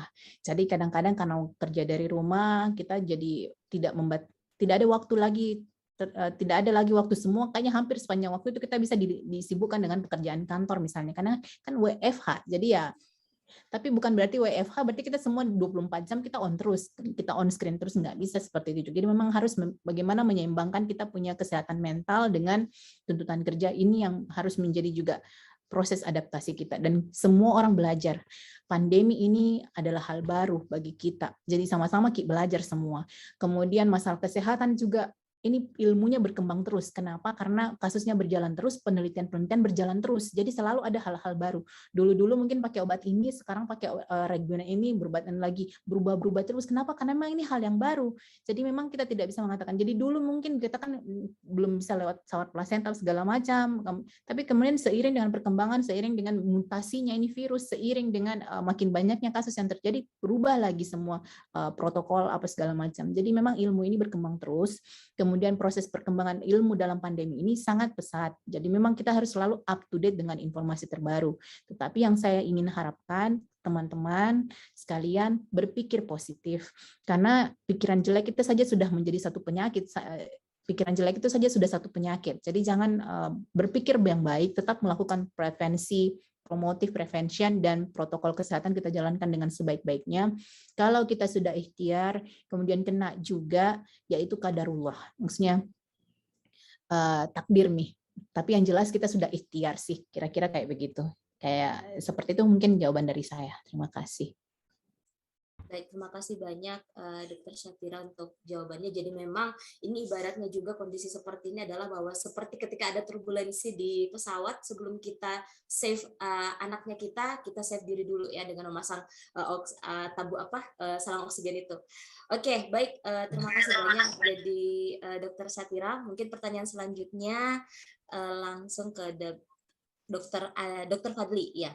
Apakah saya perlu ulang pertanyaannya, dokter? Boleh. Oke, jadi ini tentang pertanyaan dari Bu Aya menanyakan apakah harusnya ibu hamil mempertimbangkan proses persalinan di rumah atau lokasi alternatif lainnya daripada rumah sakit. Jadi ini mungkin tentang ini ibu hamil yang lagi khawatir untuk bersalin di rumah sakit, dokter. Mengingat saat ini rumah sakit cukup rentan untuk penularan. Silakan. Oke, sebenarnya mau bersalin itu di mana aja bisa sebenarnya. Yang penting tersedia tenaga kesehatan yang memadai kualitasnya, alat kesehatan, dan ruangan yang betul-betul kita pikirkan bisa untuk dilakukan persalinan. Saya sendiri sebagai dokter, kalau umpama di rumah, saya punya istri juga lagi hamil, saya tidak memikirkan untuk bersalin di rumah karena walaupun saya merasa diri saya mampu untuk bikin melahirkan, cuman alat dan ruangan yang ada di rumah menurut saya tidak memadai untuk melakukan persalinan. Jalannya adalah bagaimana yang seperti tadi saya bilang adalah memilih pusat kesehatan yang betul-betul memperhatikan protokol kesehatan. Yang tadi contohnya pegawainya semua apakah pakai masker apa tidak, bahkan sekarang double masker apa tidak. Yang kedua adalah bagaimana pusat kesehatan itu melakukan screening rutin tidak terhadap pegawainya. Dan yang ketiga adalah bagaimana pasien-pasien yang masuk itu betul-betul negatif semua, baru dikerja di rumah sakit tersebut. Jadi pilihan sebenarnya tergantung oleh pilihan ibu. Cuman jangan sampai kita takut dengan COVID, takutnya nanti terjadi lagi perdarahan pada saat persalinan, umpama di rumah ataupun di tempat lain, di mana mau ditanganin selanjutnya. Karena kita tahu komplikasi-komplikasi persalinan juga bukan sedikit, dan angka kematian maternal, angka kematian ibu saja dengan kondisi di rumah sakit persalinan masih tinggi, apalagi kalau kita berpikir untuk melahirkan di bukan pusat-pusat kesehatan. Seperti itu mungkin jawaban saya. Oke, baik. Terima kasih banyak Dr. Fadli. Jadi pada dasarnya adalah ini memang kembali kepada pilihan orang tua ya, ibu hamil dan suami, tapi perlu mempertimbangkan tentang keamanan, safety ketika proses delivery itu dan juga pasca melahirkan ya. Oke, terima kasih banyak dokter. Kita lanjut pertanyaan selanjutnya karena ini alhamdulillah ada banyak pertanyaan. Saya izin kalau umpama bisa ada pertanyaan ke saya duluan soalnya udah mau operasi ini. Oke, baik. Kalau begitu semua pertanyaan langsung saya. Izin dok. Oke, boleh. Monggo dok. Ya, baik. Pertanyaan ke selanjutnya adalah ini tentang masalah vaksin, Dokter Fadli ya. Jadi ini pertanyaan dari Bapak Rusli, istri saya vaksin pertama, seminggu kemudian ternyata istri saya hamil sudah 2 sampai 3 minggu. Kemudian vaksin kedua ketika usia hamil sudah masuk 4 bulan. Apakah aman jika demikian? Kemudian ya, kemudian juga ada ya mungkin pertanyaan yang sama juga, ada pertanyaan dari teman rekan di Sekolah Islam Atira yang menanyakan tentang keamanan vaksin bagi ibu hamil. Ini mungkin boleh diulang lagi. Silahkan Dokter Fadli. Iya, vaksin aman diberikan kepada ibu hamil apabila usia kehamilan lebih dari 12 minggu atau sampai dengan 32 minggu. Jadi sekitar 3 bulan sampai 8 bulan itu masih aman diberikan vaksinasi COVID-19 pada ibu hamil. Jadi kalau umpama sekarang usia 4 bulan berarti masih aman diberikan vaksinasi. Seperti Terima itu. kasih. Ya, gimana kalau misalnya kasusnya tadi seperti istri Pak Rusli yang ternyata setelah vaksin baru ketahuan bahwa ternyata istrinya lagi hamil 2 sampai 3 minggu, itu gimana tuh, Dok? Nggak masalah sebenarnya. Yang penting nggak masalah, cuman memang sebenarnya kalau umpama ketahuan hamil duluan, yang penting setelah itu, setelah vaksin hamil umpama baru 2 minggu 3 minggu, ya kontrol lagi ke dokternya bagaimana reaksi vaksinnya terhadap janinnya yang dikandungnya. Dan seumpama nanti boosternya di 4 bulan atau 16 minggu berarti sudah bisa divaksin lagi kembali. Begitu kira-kira. Jadi intinya adalah kalau memang sudah terlanjur perlu kontrol saja terus Iya. saja efek vaksin ini kepada janin. Baik, Betul. oke, baik. Terima kasih banyak Dokter Fadli. Ini untuk pertanyaan ke Dokter Fadli sudah selesai ya. Oke, terima kasih banyak. Ya, terima kasih banyak untuk waktunya. Saya izin siap-siap dulu. Iya, baik. Ya, terima kasih. Terima kasih banyak. Ya. Baik, Bapak Ibu, kita lanjut. Alhamdulillah Dr. Syatira masih bersama kita, dan Bapak Ibu yang menyaksikan webinar ini silahkan mengetik pertanyaannya di kolom chat YouTube. Jadi alhamdulillah kita ada beberapa mitra ya yang menyiarkan. Selain di YouTube Kala Group, webinar ini juga bisa disaksikan di YouTube Sekolah Islam Atira, kemudian juga ada di UNFA, kemudian ada juga Salabes TV, Tribun Timur, dan juga di YouTube Satgas COVID-19 Unhas. Ya, Satgas COVID-19 Unhas maksud saya. Oke, Dokter Syatira, kita lanjut diskusi kita ya. Ini masih ada pertanyaan nah ini juga masih dari Pak Rusli nih. Pak Rusli, Dokter Syatira, perilaku anak saya agak berubah kekanak-kanakan karena selama hampir 2 tahun hanya bermain dengan adiknya yang jauh usianya atau selisih usianya itu adalah 5 tahun. Ini bagaimana ya seharusnya? Silakan dokter. Baik, terima kasih. Jadi perilaku berubah ya, mungkin menyesuaikan diri dengan anak adiknya ya. Teman mainnya ya. Teman mainnya. Jadi ya, seperti yang saya bilang bahwa manusia itu sangat-sangat makhluk yang sangat adaptif. Dan salah satu kemampuan yang luar biasa dari manusia adalah kemampuannya untuk beradaptasi dengan kondisi yang paling berat sekalipun. Jadi kalau menurut saya, walaupun misalnya ini kalau saya menganggapnya sebagai suatu hal yang baik, kenapa? Karena berarti dia beradaptasi dan menyesuaikan diri dengan kebutuhan si adik. Ya, dalam kondisi seperti ini mungkin si adik lebih banyak membutuhkan bantuan dalam beradaptasi dengan kondisi yang susah ini, jadi dia berusaha untuk menyamakan diri. Yang penting sebenarnya tingkat perkembangan si kakak tidak mengalami perubahan yang berarti. Jadi misalnya yang tadinya udah nggak pernah ngompol, jadi ngompol lagi misalnya, itu kan mundur, backward. Tapi kalau misalnya sistem kayak seperti kemandiriannya masih tetap mandiri, malah jadi lebih enak diajak untuk membantu ke rumah tangga, kemudian membantu ngurus adik. Saya kira bukan hal yang jelek ya. Kemudian mungkin ini juga merupakan salah satu bentuk komunikasi anak kepada orang tuanya, bahwa perhatikan juga saya, jangan cuma orang adik saya misalnya yang diperhatikan. Mungkin dia juga ada keperluan khusus atau kebutuhan yang mungkin kita agak abaikan karena kita fokus dengan si adik misalnya. Ini salah satu bentuk komunikasi juga. Jadi ada baiknya dalam kondisi seperti itu ajak bicara, kenapa Ki agak berubah saya lihat perilaku tak, kenapa? Kalau misalnya tidak ada hal-hal mendasar, berarti mungkin memang hanya berusaha menyesuaikan dengan kondisi si adik misalnya. Tetapi kalau misalnya ada hal-hal tertentu yang perlu kita perhatikan, nah mungkin tidak ada salahnya kita ajak bicara hati ke hati, anak ke anak, anak dengan orang tua, duduk sama-sama, kemudian mencari masalahnya. Karena sebenarnya intinya hanyalah komunikasi. Jadi semua kesalahpahaman yang mungkin kita salah paham dengan perilaku anak, tapi sebenarnya tidak ada maksud apa-apa di balik itu. Mungkin perlulah kita mengembangkan komunikasi. Jadi dalam kondisi seperti ini kayaknya memang kita harus mampu belajar mengeluarkan. Jadi jangan selalu mengharapkan itu membaca apa yang tidak terlihat. Jadi keluarkan saja, jadi komunikasikan saja. Segala sesuatu akan jadi jauh lebih bagus kalau kita bicarakan. Ya, bisa ngeteh bareng-bareng, ya duduk sama-sama sambil bercerita, sambil memberikan kesempatan anak untuk mengeluarkan apa yang menjadi masalahnya. Saya kira sih seperti itu.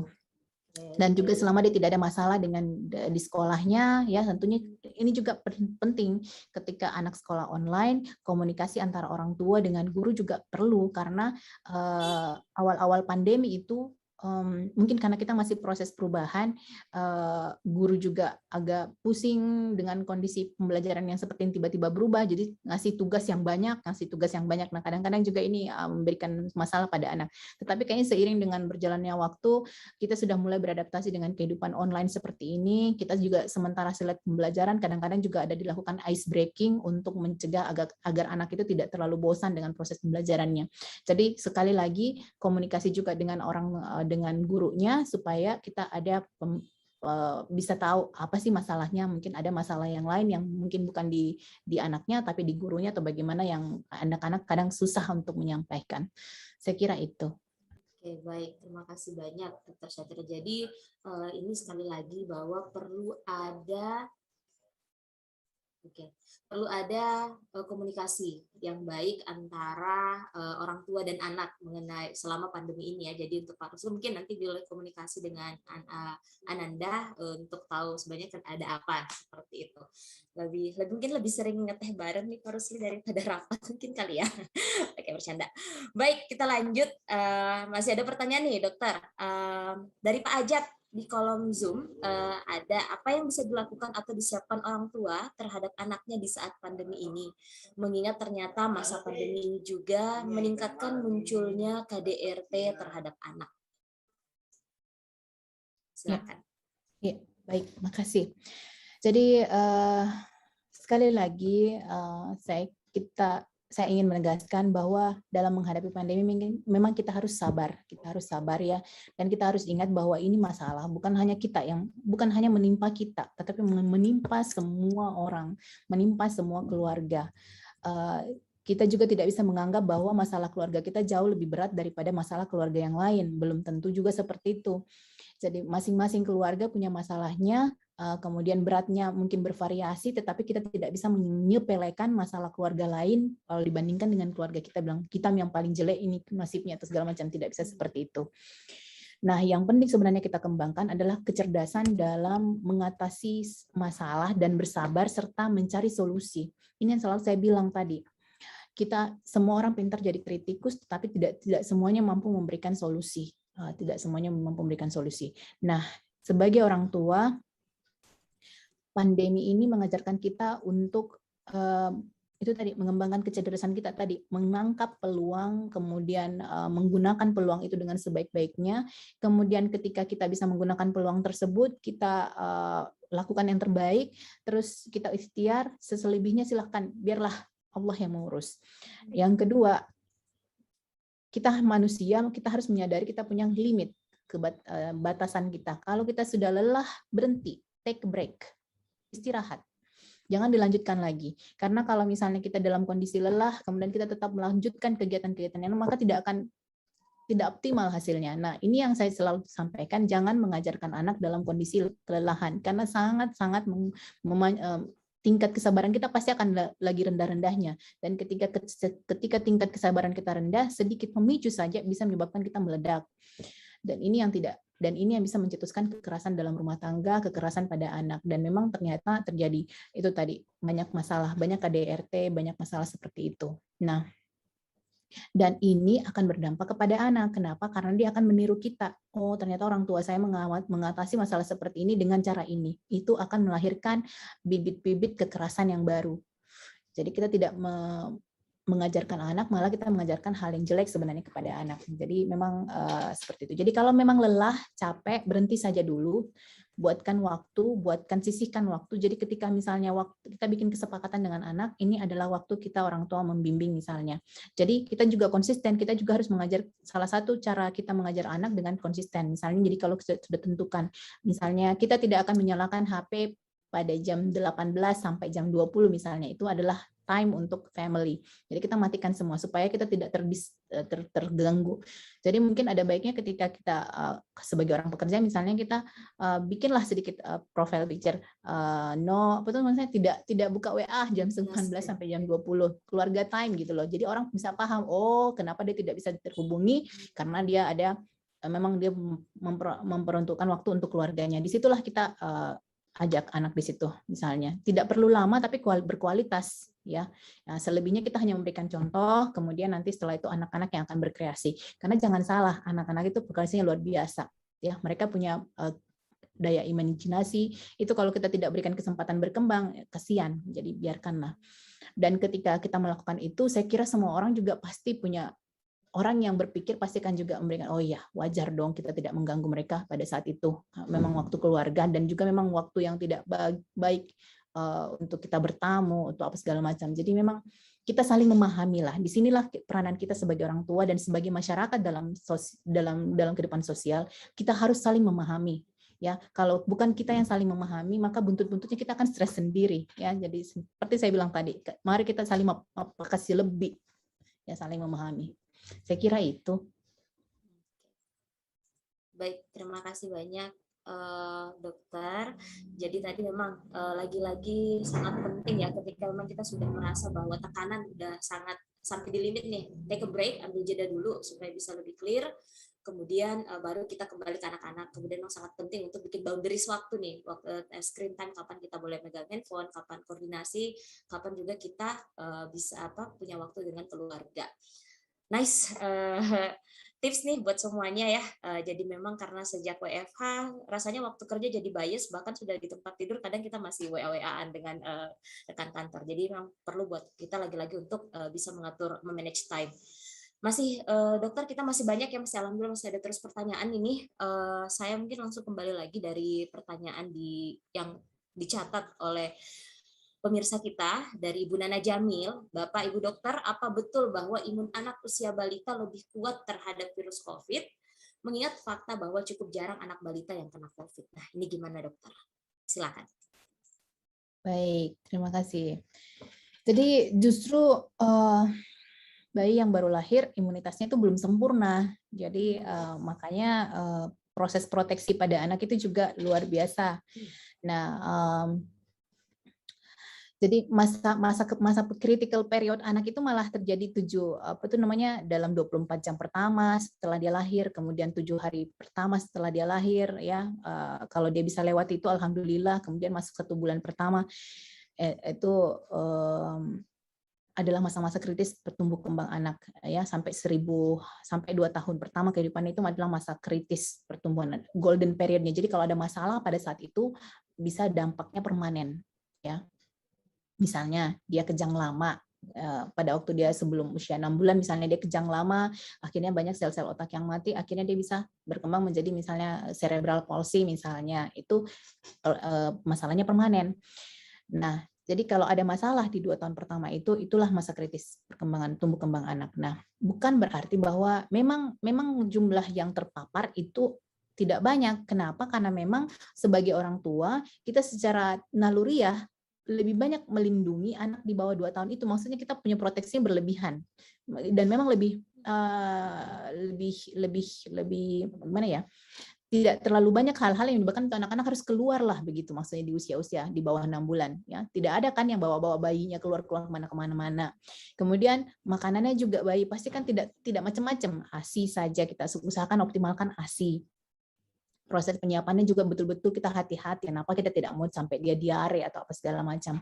Jadi memang secara naluriah kita lebih banyak memang berikan proteksi kepada anak-anak di bawah 6 bulan.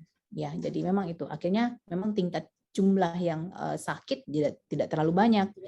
Tapi Iya, tetapi semakin ke atas, anak-anak sudah jauh lebih banyak bereksplorasi, dia sudah sering keluar, ya pasti akan lebih banyak. Kenapa? Karena kemungkinan untuk dia terpapar di luar jadi lebih tinggi. Makanya angka jumlah kasusnya pun lebih tinggi di usia anak sekolah. Jadi seperti itu, karena memang kesempatannya untuk terpapar.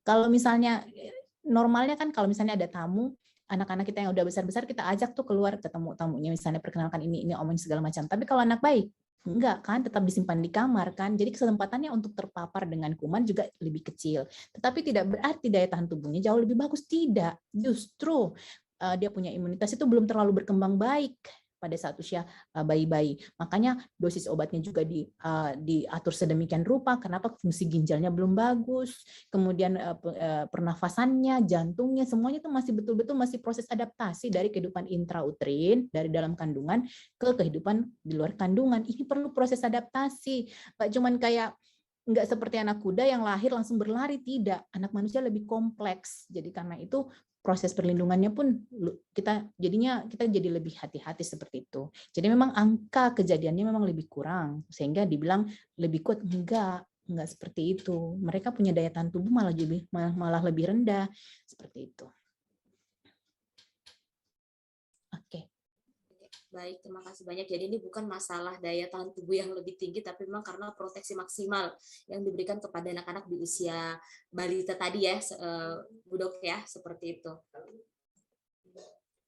Oke, lanjut. Ini masih ada pertanyaan lagi dari Pak Syamril di kolom di chat Zoom. Salah satu kesukaan anak-anak adalah bermain dan bergerak. Di masa pandemi dengan belajar dari rumah, anak-anak kurang olahraga. Apakah bisa berdampak pada kesehatan anak? Apa saja dampaknya?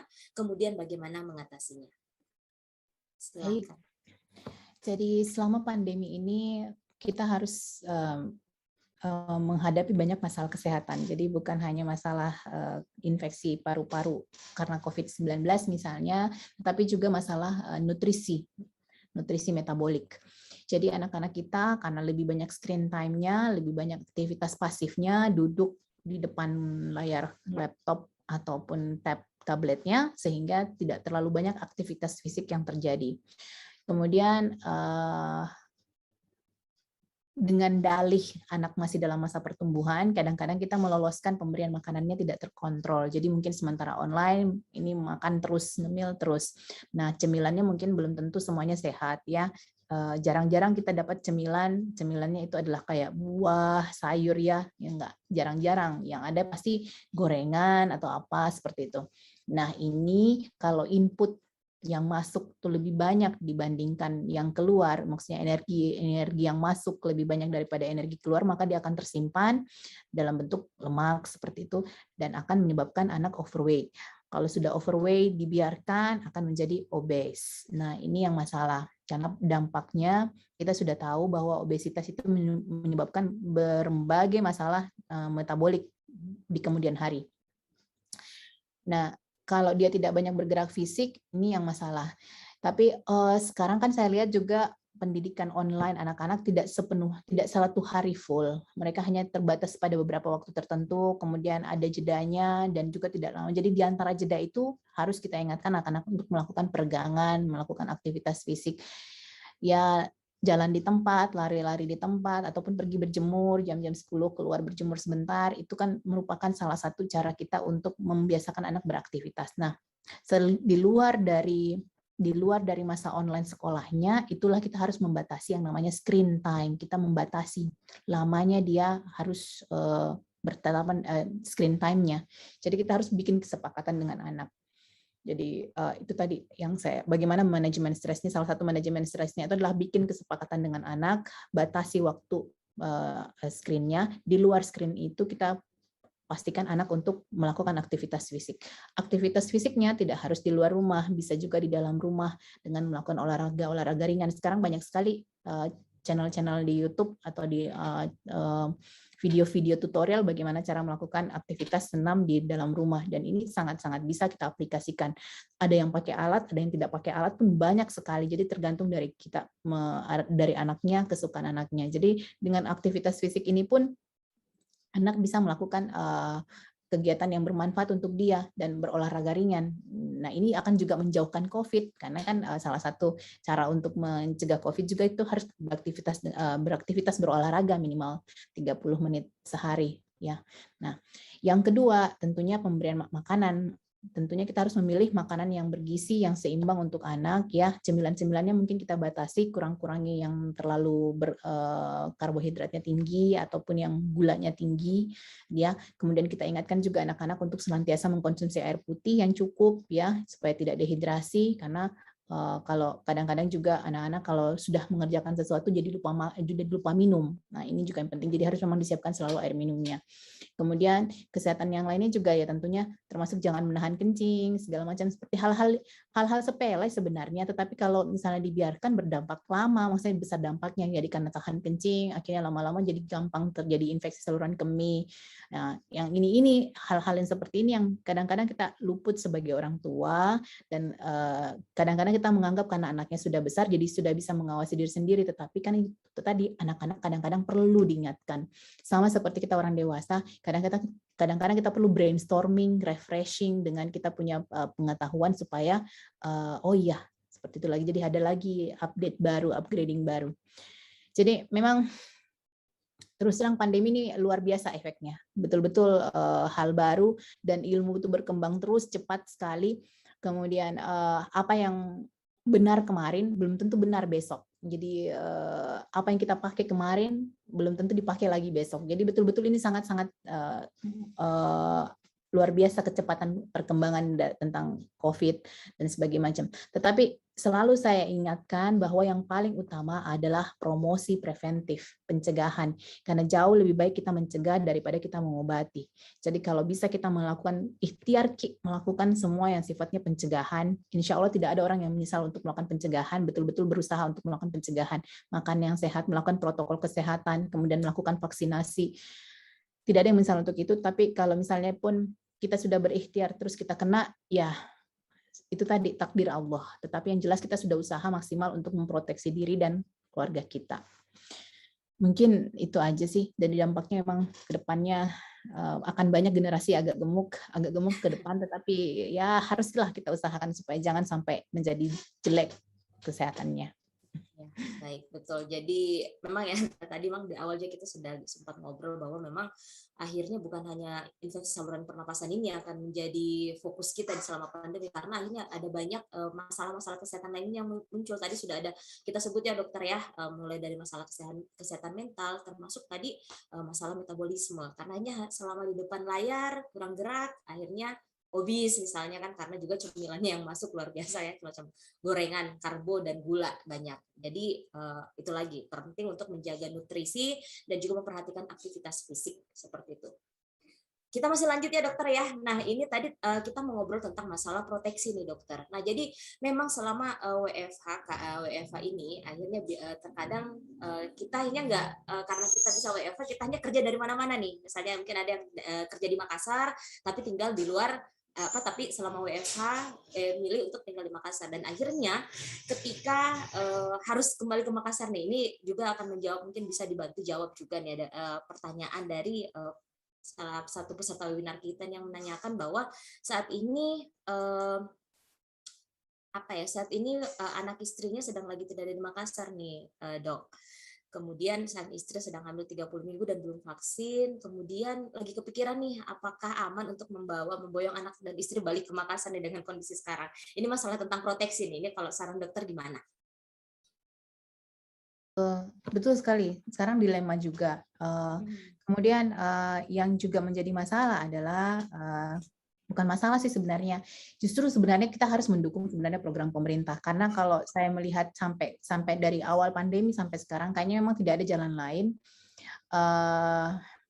Berdamai dengan pandemi, dengan COVID mungkin bisa kita lakukan, tetapi kita harus punya amunisi dulu. Nah, amunisinya ini kita harus vaksinasi dulu. Jadi tidak ada jalan lain saat ini sekarang menurut saya, kita harus menggencarkan vaksinasi, memaksimalkan jumlah orang yang tervaksinasi supaya jumlah orang yang lebih kebal itu jadi lebih banyak, sehingga bisa melindungi orang-orang yang memang tidak memungkinkan untuk divaksin seperti itu. Nah, masalahnya muncul kenapa? Karena kita berusaha untuk mendukung program pemerintah, maka pemerintah juga memberlakukan salah satu misalnya syarat untuk mobilitas antar pulau misalnya dengan menggunakan pesawat atau apa harus ada vaksinasi, itu kartu vaksinasi, berarti sudah divaksin sebenarnya. Jadi sebenarnya tidak ada kalau misalnya memang tidak ada kontraindikasi buat ibu hamilnya seperti yang tadi dikatakan oleh Dr. Fadli, vaksin saja. Ini ikhtiar kita. Lebih saya kira mungkin saya agak lebih memilih demam-demam sedikit, nyeri-nyeri sedikit habis vaksin dibandingkan harus sakit masuk isolasi gara-gara COVID. Ya, seperti itu. Kalau dihadapkan antara dua pilihan seperti itu. Jadi, selama tidak ada kontraindikasi, dokter menganjurkan, why not? Vaksinasi saja. Anaknya juga, kalau sudah umur 12 tahun, sudah di atas 12 tahun, vaksin saja. Insya Allah, ini ikhtiar kita. Jadi, sebelum kita pindah mobilisasi seperti itu ya minimal harus adalah proteksi. Uang orang divaksin saja masih bisa kena, karena kan memang tidak ada yang bisa memberikan perlindungan 100%. Karena kesempurnaan itu pasti hanya milik Allah Subhanahu wa taala. Tapi itu tadi bahwa ini ikhtiar. Jadi kalau memang mau kumpul-kumpul ya silahkan, tetapi mungkin vaksinnya dilengkapi. Kemudian kalau misalnya memang masih urgent sekali untuk keluar dari itu, misalnya dari mau ke Makassar misalnya, kalau misalnya harus dipikirkan dulu apakah karena lagi hamil tentunya kan sudah harus ada proses ANC, antenatal care, jadi kontrol sebelumnya. Apakah ibu kalau misalnya dia pindah ke tempat yang baru misalnya, berarti kan harus mencari lagi dokter yang matching atau apa begitu, kemudian melihat dengan rekam medik sebelumnya, itu kan panjang lagi tuh ceritanya. Kalau misalnya sudah dengan dokter yang lalu sudah enak, sudah tahu semua dengan kita kondisi kesehatannya kita, biasanya sih lebih enak komunikasi dengan dokternya sih biasanya. Jadi makanya biasanya kita jadi kalau pribadi sih biasanya waktu saya hamil, saya punya dokter sendiri, itu terus dokternya sampai akhir. Jadi dia paham dengan kondisi kesehatan kita. Nah, kalau misalnya dia pindah ke Makassar misalnya, pasti akan berubah lagi, harus menentukan lagi tempat bersalin yang mana. Itu kita, jadi jangan hanya berpikir bahwa kita hamil saja, begitu saja nanti mau bersalin baru pusing cari rumah sakit. Kondisi sekarang tidak seperti itu. Jadi kita harus memang mulai memikirkan planningnya. Kalau nanti pindah ke sini, harus dokter mana, kontrolnya berapa lama, kemudian akan bersalin di mana, itu semua sudah harus masuk dalam kepala. Kalau menurut saya, jadi itu salah satu cara kita untuk memperbaiki kita punya anak nanti. Karena yang namanya komplikasi dalam kehamilan bisa terjadi kapan saja. Jadi kalau misalnya memang kita sudah cocok dengan dokternya misalnya, kemudian tidak terlalu urgent untuk kemana-mana, ya udah di situ aja dulu. Tapi kalau misalnya memang mau kumpul sama-sama, it's okay, nggak apa-apa. Kalau usia kehamilannya sudah cukup, ya udah vaksin saja dulu, kemudian kumpul lagi bareng-bareng. Saya kira seperti itu. Jadi nggak usah dibikin susah lah. Iya. Oke, benar ya. Jadi mungkin untuk Pak Ibas nih yang lagi galau mau boyong istri sama anak balik ke Makassar dengan usia kehamilan yang sudah masuk 30 minggu ya Pak ya. Ini sarannya boleh ya kalau memang lebih enak atau lebih bagus ketika kumpul sama-sama di Makassar, nggak apa-apa, kita bismillah ikhtiar kita vaksin, kemudian anak-anak dan ibunya bisa ada di Makassar. Mungkin juga karena dari fasilitas kesehatan lebih memadai ya kalau di kota, sekiranya mungkin ada di daerah seperti itu. Jadi tadi memang kita sudah digarisbawahi bahwa vaksinasi ini adalah salah satu bentuk ikhtiar kita untuk kita yang bisa vaksinasi, udah deh vaksin aja, karena ini bisa bantu kita sebagai ikhtiar kita untuk menjaga diri, kemudian juga menjaga orang-orang yang ada di sekitar kita. Seperti itu ya dokter ya. Nah, kemudian yang ingin memang kemudian kalau memang mau ke dokter untuk periksa, dicek lagi saja tadi seperti itu podcastnya. Kita masih lanjut dokter ya, ini mungkin ada satu pertanyaan juga sih dari salah satu peserta kita yang ada di ruang Zoom ini. Nah, ini mungkin tidak mungkin agak bergeser, tapi mungkin boleh ya saya bacakan. Ini dari Miss Yanti, katanya anak saya berusia 2 tahun 3 bulan, namun kemampuan bahasanya masih kurang, Dok. Masih sebatas 1-2 kata yang bisa diucapkan, namun motorik kasar dan halusnya berkembang dengan sangat baik. Nah, ini kapan nih Miss Yanti dan suami sebagai orang tua harus merasa khawatir dengan perkembangan bahasanya? Dan bagaimana cara mengatasi ini? Mungkin oleh topik, tapi mungkin boleh ya, karena ini juga masa pandemi mungkin agak-agak susah bergerak untuk cari ke dokternya juga. Silakan dokter. Baik, terima kasih. Ya, memang salah satu masalah tumbuh kembang anak ini selalu yang sering paling banyak ini adalah delayed speech, keterlambatan dalam bicara. Dan kita harus pahami bahwa ranah perkembangan anak itu bukan cuma motorik kasar, motorik halus, tetapi juga ada bahasa dan personal sosial. Ini harus seiring sejalan, maksudnya seiring sejalan sesuai dengan umurnya. Jadi ketika dia berumur misalnya 1 tahun, berarti sudah harus ada beberapa kata. Setelah dia umur, itu ada yang namanya milestone perkembangan anak. Nah, untuk simpelnya sih, untuk masalah screeningnya saja atau yang sifatnya untuk mendeteksi cepat ada tidak masalah, itu sebenarnya ada dalam KIA-nya. Kartu ibu dan anaknya. Di situ ada cara-cara memantau perkembangan anak. Jadi anak umur 3 bulan misalnya atau 6 bulan dia bisanya begini, anak umur 2 tahun itu bisanya begini, dia sudah harus bisa begini. Nah, kapan ketika dia tidak terlalu sesuai dengan milestone yang tadi disebutkan dalam buku itu, berarti ada masalah. Nah, masalah inilah jadi itu tadi, jadi kalau ada masalah kelainan tumbuh kembang anak itu sebenarnya orang tua yang harus paham, yang duluan mendeteksi. Nah, ketika dia mendeteksi ada masalah, kemudian kita bawa kepada orang yang kompeten, ke dokter spesialis. Nah, ketika sampai di dokter spesialis maka harus dilakukan serangkaian pemeriksaan untuk memastikan di mana masalahnya. Nah, yang tadi. Nah, kalau sudah umur 2 tahun 3 bulan namun kemampuan bahasanya belum banyak, itu berarti sudah ada sudah ada sedikit abnormalitas, karena seharusnya umur 2 tahun sudah lebih banyak bahas kosakatanya. Nah, sering juga muncul kenapa? Karena itu tadi komunikasinya hanya terjadi satu arah. Jadi anak-anak hanya berkomunikasi dengan gadget. Jadi ini yang paling sering juga, screen time yang berlebihan, sehingga anak-anak tidak ada keluar bahasa ekspresif yang ada hanya bahasa dari gadgetnya saja, tapi dia tidak keluar gitu. Jadi inilah yang bikin dia juga jadi delayed speech.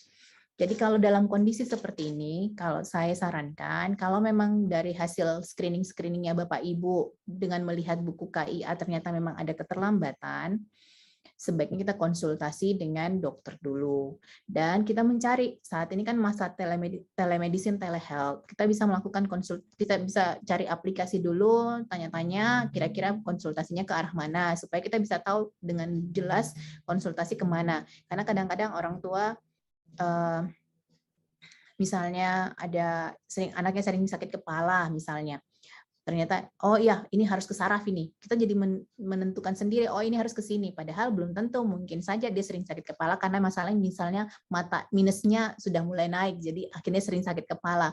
Jadi masalahnya kita tidak melihat secara holistik, jadi mungkin bagusnya kita bisa buka aplikasi, harus ketemu dokter apa, kalau dalam kondisi begini nanti setelah itu baru kita mengarahkan ke dokter yang seharusnya, misalnya dokter spesialis anak tapi bagian tumbuh kembang, dan ada kok di Makassar, itu bisa konsultasi dengan itu. Jadi sekarang saya kira menurut saya dengan adanya pandemi, teknologi informasi sudah luar biasa, kemudian sekarang juga dokter-dokter sudah lebih terbuka dalam hal komunikasi dengan pasien, itu telehealth, telemedicine itu sudah kita kembangkan, jadi tidak lagi harus datang bertatap muka. Jadi kalau misalnya memang untuk konsultasi awal mungkin bisa telehealth, telemedicine, nanti kemudian kalau perlu misalnya melakukan pemeriksaan yang lebih lengkap, lebih panjang, lebih yang harus hadir anaknya, ya bisa seperti itu. Tetapi mungkin pembicaraan awal untuk minimal mengetahui apa langkah yang harus diambil orang tua, stimulasi apa yang harus dilakukan orang tua, kan itu bisa dilakukan secara seperti inilah, seperti Zoom, seperti ini. Jadi kita jangan dibikin susah lah. Jadi sekarang itu saya kira berkembang sekali dan itu bisa difasilitasi oleh rumah sakit.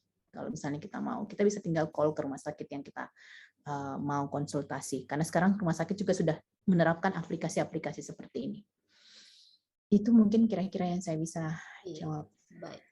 Baik, terima kasih banyak Dokter Syafira. Jadi ini untuk Bapak Ibu ya yang mungkin ada kecemasan tentang tumbuh kembang anak, kemudian mulai masa pandemi yang kita sangat terbatas nih untuk akses ke rumah sakit karena ada banyak protokol yang harus kita lewati. Jadi tadi sudah ada aplikasi, silakan cek, kemudian ada telekonferensi seperti ini untuk konsultasi, kemudian nanti akan diarahkan. Nah, ini sebelum saya serahkan kepada Dokter Syafira untuk kesimpulan, saya juga ini ada satu pertanyaan nih, Dokter. Meskipun saat ini saya belum punya anak, tapi ini kepikiran sekali nih. Nah, buruk-buruknya nih ada akhirnya anak-anak terkena terkena COVID. Nah, ini gimana sementara ini gimana ya? Apa sih bagaimana langkah kita orang tua untuk bisa merawat anak kita tanpa harus membuat mereka merasa sendiri. Itu karena anak-anak itu adalah dependen ke kita seperti itu. Mungkin boleh satu tipsnya sebelum saya serahkan kepada dokter untuk memberikan simpulan atau closing statement sebelum simpulan dari dokter. Silakan. Ya, terima kasih banyak. Karena dalam pandemi ini anak-anak kita sekarang kan lebih banyak beraktivitas di rumah. Otomatis ketika misalnya anak kita positif atau apa, kita mungkin memang harus mengambil kesimpulan bahwa kemungkinan besar kita yang masih sering keluarlah yang membawakan kuman tersebut untuk anak kita. Jadi tetap tegakkan prinsip pelaksanaan protokol kesehatan. Kemudian itu tadi sebelum kontak dengan, intinya memang proses pencegahan promotif preventif ini yang lebih utama. Sebelum kita kontak dengan anggota keluarga, bersihkan dulu, mandi dulu, pokoknya langsung mandi, bajunya langsung semua yang dipakai keluar itu langsung disemprot dulu, kemudian direndam, dicuci segala macam, pokoknya kita mandi dulu, nanti yakin sudah bersih semua baru kita kontak dengan anak. Itu salah satu usaha kita untuk meminimalkan penularan. Kemudian kalaupun misalnya si anak kena, itu tadi tetap kita harus menetapkan protokol kesehatan, kemudian tetap kita biar bagaimana kan mau tidak mau pasti kita kalaupun misalnya anak kita sakit positif pasti kan harus mungkin ada yang jaga ya, jadi mau tidak mau kita sebagai orang tua yang akan menjaga, maka kita harus melakukan sebisa mungkin. Tidak selamanya kan gejalanya berat ya, bisa juga gejalanya ringan. Kalau gejalanya ringan atau bahkan tidak bergejala mungkin bisa isolasi mandiri di rumah saja. Kita usahakan viral load-nya kurang, perbaiki ventilasi udaranya, kemudian anaknya tetap menggunakan protokol kesehatan. Kita ajar tetap pakai masker supaya dia tidak menularkan kemana-mana, karena mungkin saja di rumah itu bukan hanya ada si anak, ada juga keluarga extended family yang lain. Kemudian kita tetap isolasi, dan di tengah isolasi mandirinya itu ya berikanlah permainan-permainan yang bisa mengajak supaya dia tidak bosan begitu ya, tidak bosan. Kemudian aktivitas-aktivitas mau tidak mau kita juga akan ikutan isolasi mandiri bersama anak kita. Kemudian itu tadi pokoknya kebersihannya, kemudian spraynya, bantalnya selalu diganti, kemudian semua permukaan-permukaan kita harus selalu semprot sterilisasi, kemudian makanannya kita perbaiki, kemudian kita lakukanlah yang kita bisa, dan itu sekarang bisa berkonsultasi. Jadi Kementerian Kesehatan kayaknya buka keran untuk kita kalau misalnya ada masalah, kita bisa langsung berkonsultasi dengan dokter atau apa melalui telemedicine, telehealth, dan itu sangat-sangat membantu. Kemudian suplementasi bisa kita berikan. Kalau misalnya mungkin dia bergejala, mungkin kita akan mengobati sesuai dengan gejalanya. Ingat, ini virus, jadi sebenarnya bisa dengan daya tahan yang baik, dia bisa membantu kita. Tetapi itu tadi perlu ada suplementasi, kemudian positive thinking, bahwa kita tidak sendiri. Jadi akan ada yang lain yang mengalami hal yang sama, jadi kita bisa saling komunikasi, saling share. Kemudian tentunya kalau anak-anak agak susah ya mau diperintah begini seperti ini, kadang-kadang susah. Tetapi di tengah itunya lagi sebisa mungkin, semaksimal mungkin yang bisa kita lakukan, sambil jangan lupa berdoa. Insya Allah, karena Tuhan yang ngasih penyakit ya, Tuhan juga yang angkat penyakitnya. Jadi jangan sedih lah, jangan seperti death sentence ini kayak hukuman mati kalau kita kena COVID. Enggak, insya Allah tidak. Dan setelah itu jangan lupa kita menguatkan diri dengan vaksinasi. Saya kira itu balik lagi ke vaksin. Iya. Bagaimanapun vaksinasi adalah upaya kita ya untuk proteksi diri. Sepertinya mau tidak mau kalau misalnya kita mau sama seperti vaksin flu kan, kita jadi akhirnya vaksin flu-nya setiap tahun karena tadi mutasi kumannya segala macam, dan kita jadi sudah menganggap terbiasa dengan itu dengan virusnya. Ya mungkin mudah-mudahan ke depan juga akan seperti ini sih kira-kira. Vaksin rutin. Iya, maaf itu cuma pernyataan pribadi. Ya, baik, Dokter Syatira, closing statement juga sudah tadi, Dokter? Ya, itu tadi sih closing statement saya, bahwa pandemi ini mengubah berbagai aspek kehidupan ya, termasuk pola asuh anak ya. Jadi kembali ke orang tua, kita harus menjadi orang tua yang cerdas ya, karena kondisi kita akan berpengaruh kepada anak-anak kita. Kemudian mau tidak mau kita harus melakukan upgrading kemampuan kita dalam beradaptasi dengan kehidupan new normal, dengan kehidupan pandemi ini. Kita dituntut untuk beradaptasi. Mau tidak mau, suka tidak suka, kita harus adaptif. Kita harus menjadi manusia yang adaptif. Dan memang luar biasa, manusia itu sangat-sangat kemampuan adaptasinya luar biasa.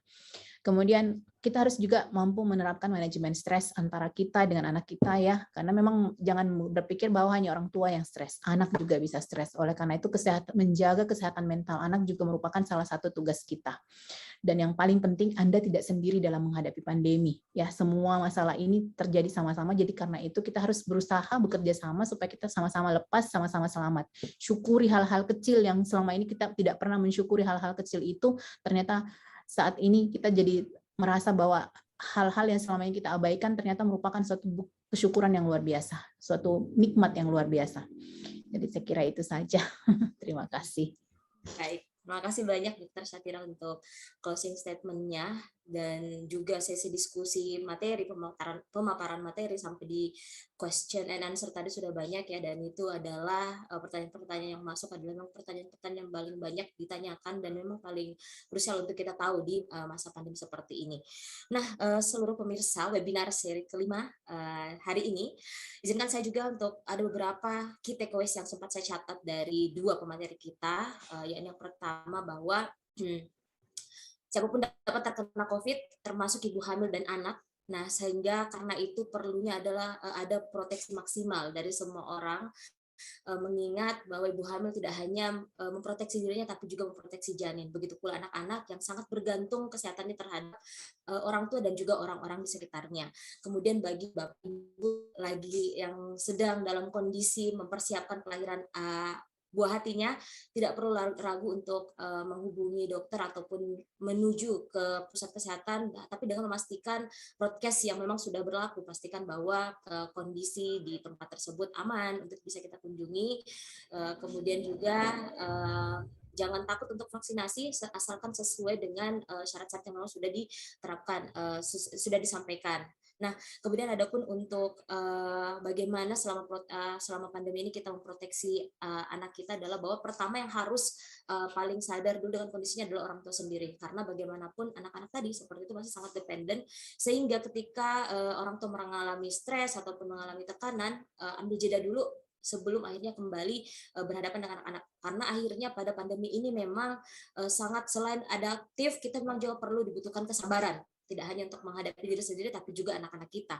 Nah, terapkan time management yang baik, kemudian terapkan aktivitas fisik, dan juga jangan lupa untuk memperhatikan nutrisi, agar sekiranya pandemi ini tidak hanya tidak hanya memberikan karena pandemi ini bukan hanya memberikan efek pada penyakit pernapasan, tapi juga penyakit-penyakit lainnya, sehingga memang memperhatikan nutrisi adalah salah satu ikhtiar kita untuk tetap bisa sehat selama pandemi ini.